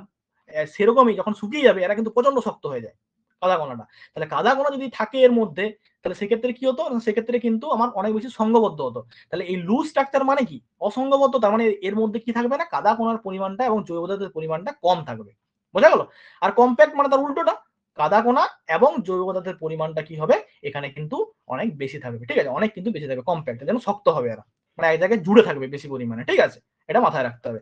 আর লাস্ট আর একটা রয়েছে, দাঁড়া এটা বলে দিই, সেটা হচ্ছে আমাদের কি, সেটা হচ্ছে আমাদের আহ কণাগুলির আয়তন অনুসারে। ঠিক আছে, কণাগুলোর যে আয়তন রয়েছে আমাদের, কণাগুলির আয়তন, সে আয়তন অনুসারে কণাগুলো কত বড় রয়েছে তা সেই আয়তন অনুসারে কতগুলো ভাগ করা হয়। একটা হচ্ছে স্যান্ড সাইজড, একটা হচ্ছে স্যান্ড সাইজড বা অ্যাগ্রিগেট বলা হয় থাকে এটাকে। ঠিক আছে, অ্যাগ্রিগেটস, বা বাংলা যদি বলি তাহলে হচ্ছে আমাদের বালি কণার আকার যুক্ত, স্যান্ড সাইজ মানে বালি কণার আকার যুক্ত। আর একটা রয়েছে আমাদের 2 নম্বরে, সেটা হচ্ছে silt sized, silt size, silt sized aggregates. ঠিক আছে, তাহলে বালিকণার আকারযুক্ত কি হবে, এখানে আমাদের মেনলি বালুকণার ভাগটা বেশি থাকবে, এগুলো আমাদের উদ্ভিদ অনেক বেশি বৃদ্ধি হয়, কারণ মূলটা নিচের দিকে যেতে পারে, উদ্ভিদের বিকাশটা ভালো হবে। ঠিক আছে, আর সিল্টের ক্ষেত্রে কি হবে না, আমাদের ছিদ্রগুলো যেগুলো দুটো কোণার মধ্যে, সেগুলো অত্যন্ত সূক্ষ্ম হওয়ার জন্য অনেক সময় কি হয় না, জল নিকাশে একটু সমস্যা হয়ে থাকে। ঠিক আছে, এটা। আর একটা রয়েছে এই স্ট্রাকচার ছাড়াও যেটা হয়, সেটা হচ্ছে আমাদের কি, সেটা হচ্ছে আমাদের গঠনহীন অবস্থা বা স্ট্রাকচারলেস কন্ডিশন, স্ট্রাকচারলেস। ঠিক আছে, স্ট্রাকচারলেস কন্ডিশন। ঠিক আছে, স্ট্রাকচারলেস কন্ডিশন বা এই আমাদের কি বলছি আমরা, গঠনহীন অবস্থা। ঠিক আছে, এই গঠনহীন অবস্থাটা কিরকম না, যদি মাটিটা অপরিণত হয়, মাটিটা যদি নতুন হয়, নবীন হয়, তাহলে সেক্ষেত্রে আমরা দেখতে পাবো না যে খুব একটা ভালো স্ট্রাকচার তৈরি হচ্ছে, বা স্ট্রাকচার তৈরি হতেও না হতেও পারে। তখন আমরা এটাকে বলবো স্ট্রাকচারলেস কন্ডিশন, মানে গঠনহীন অবস্থা। যেখানে মাটিটা যদি নতুন হয়, মাটিটা যদি সময় না পায় গঠন হওয়া, তাহলে সেক্ষেত্রে আমরা কিন্তু এই ধরনের কোনো গঠন দেখতে পাবো না। অপরিণত মাটি যদি হয়, নবীন মাটি হয়, সেখানে পেড়ও গঠিত হবে না। ঠিক আছে, এগুলো আমরা দেখতে পাবো না। ঠিক আছে, এখানেও আবার বিভিন্ন ভাগ করা হয়, সেগুলো আমি এক লাইন বলে দিচ্ছি। একদানা বিশিষ্ট হয়, সংহত হয় এবং আমাদের অনেক সময় ভগ্ন বা ভাঙা পেড় বিশিষ্ট হয়ে থাকে। ঠিক আছে, তো এইটুকু মনে রাখা আর কি। ঠিক আছে, তো আপাতত আজকে এতটাই থাকুক আর কি, নাকি? আর নেক্সট দিন আমরা তাহলে বাকিটা করবো, এখন অনেকগুলো জিনিস বাকি আছে এখান থেকে। ঠিক আছে, আমরা এখান থেকে পড়বো এরপরে যেটা আছে ইম্পর্টেন্স, গুরুত্ব, কিসের গুরুত্ব না, ওই যে আমরা টেক্সচার পড়লাম যে আমাদের যে গ্রথন, সেই গ্রথনটা কি কি কারণে তো ইম্পর্টেন্ট, কি গুরুত্ব রয়েছে তার। ঠিক আছে, মাটি তৈরির ক্ষেত্রে বল বা আদার্স ক্ষেত্রে। আর এই গঠন আজকে যেটা পড়লাম, সেই গঠনটা কি কারা কারা নিয়ন্ত্রণ করছে সেটা পড়বো, এবং গঠনের কি গুরুত্ব রয়েছে মাটির উপরে সেটা পড়বো, এবং তার সঙ্গে আরেকটা যেটা পড়ে রইলো সেটা হচ্ছে আর্দ্রতা। ঠিক আছে, ওটা নেক্সট দিন হবে, অসুবিধা নেই। ঠিক আছে, তোরা ওই কোনো একটা ফাঁকা সময় শনি রবিবার করে আমাকে বলবি। ঠিক আছে, সেদিন আমি তখন, রবিবারও তো হবে না, কালকে যদি হয় আমি দেখবো, যদি হয়, না হলে সেই পরে হবে, নেক্সট উইকে। ঠিক আছে, আচ্ছা এই পর্যন্ত কারো কোনো সমস্যা হলে বল আমাকে, কোনো জায়গায় যদি কোনো বুঝতে পারছিনি, কোনো জায়গায় কোনো সমস্যা আছে কারো?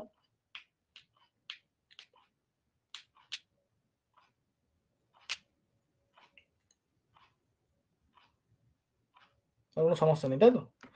ঠিক আছে, সমস্যা যদি থাকে আমাকে বলবি, তোদের নোটসটা আমি পাঠিয়ে দেবো। ঠিক আছে, তোরা নোটসটা পড়বি। আর যদি কারো 12 এর বই আছে পুরোনো, ঠিক আছে, পুরোনো মানে তোরা যেটা পড়েছিস আর কি, সেখানে কিন্তু আছে, দেখবি মৃত্তিকা যখন চ্যাপ্টারটা দেখবি, সেখানে কিন্তু এই জিনিসগুলো পাবি, একটু একটু করে পাবি। ঠিক আছে, ওইখান থেকেও তোরা নোটসটা তৈরি করতে পারিস বা পড়তে পারিস।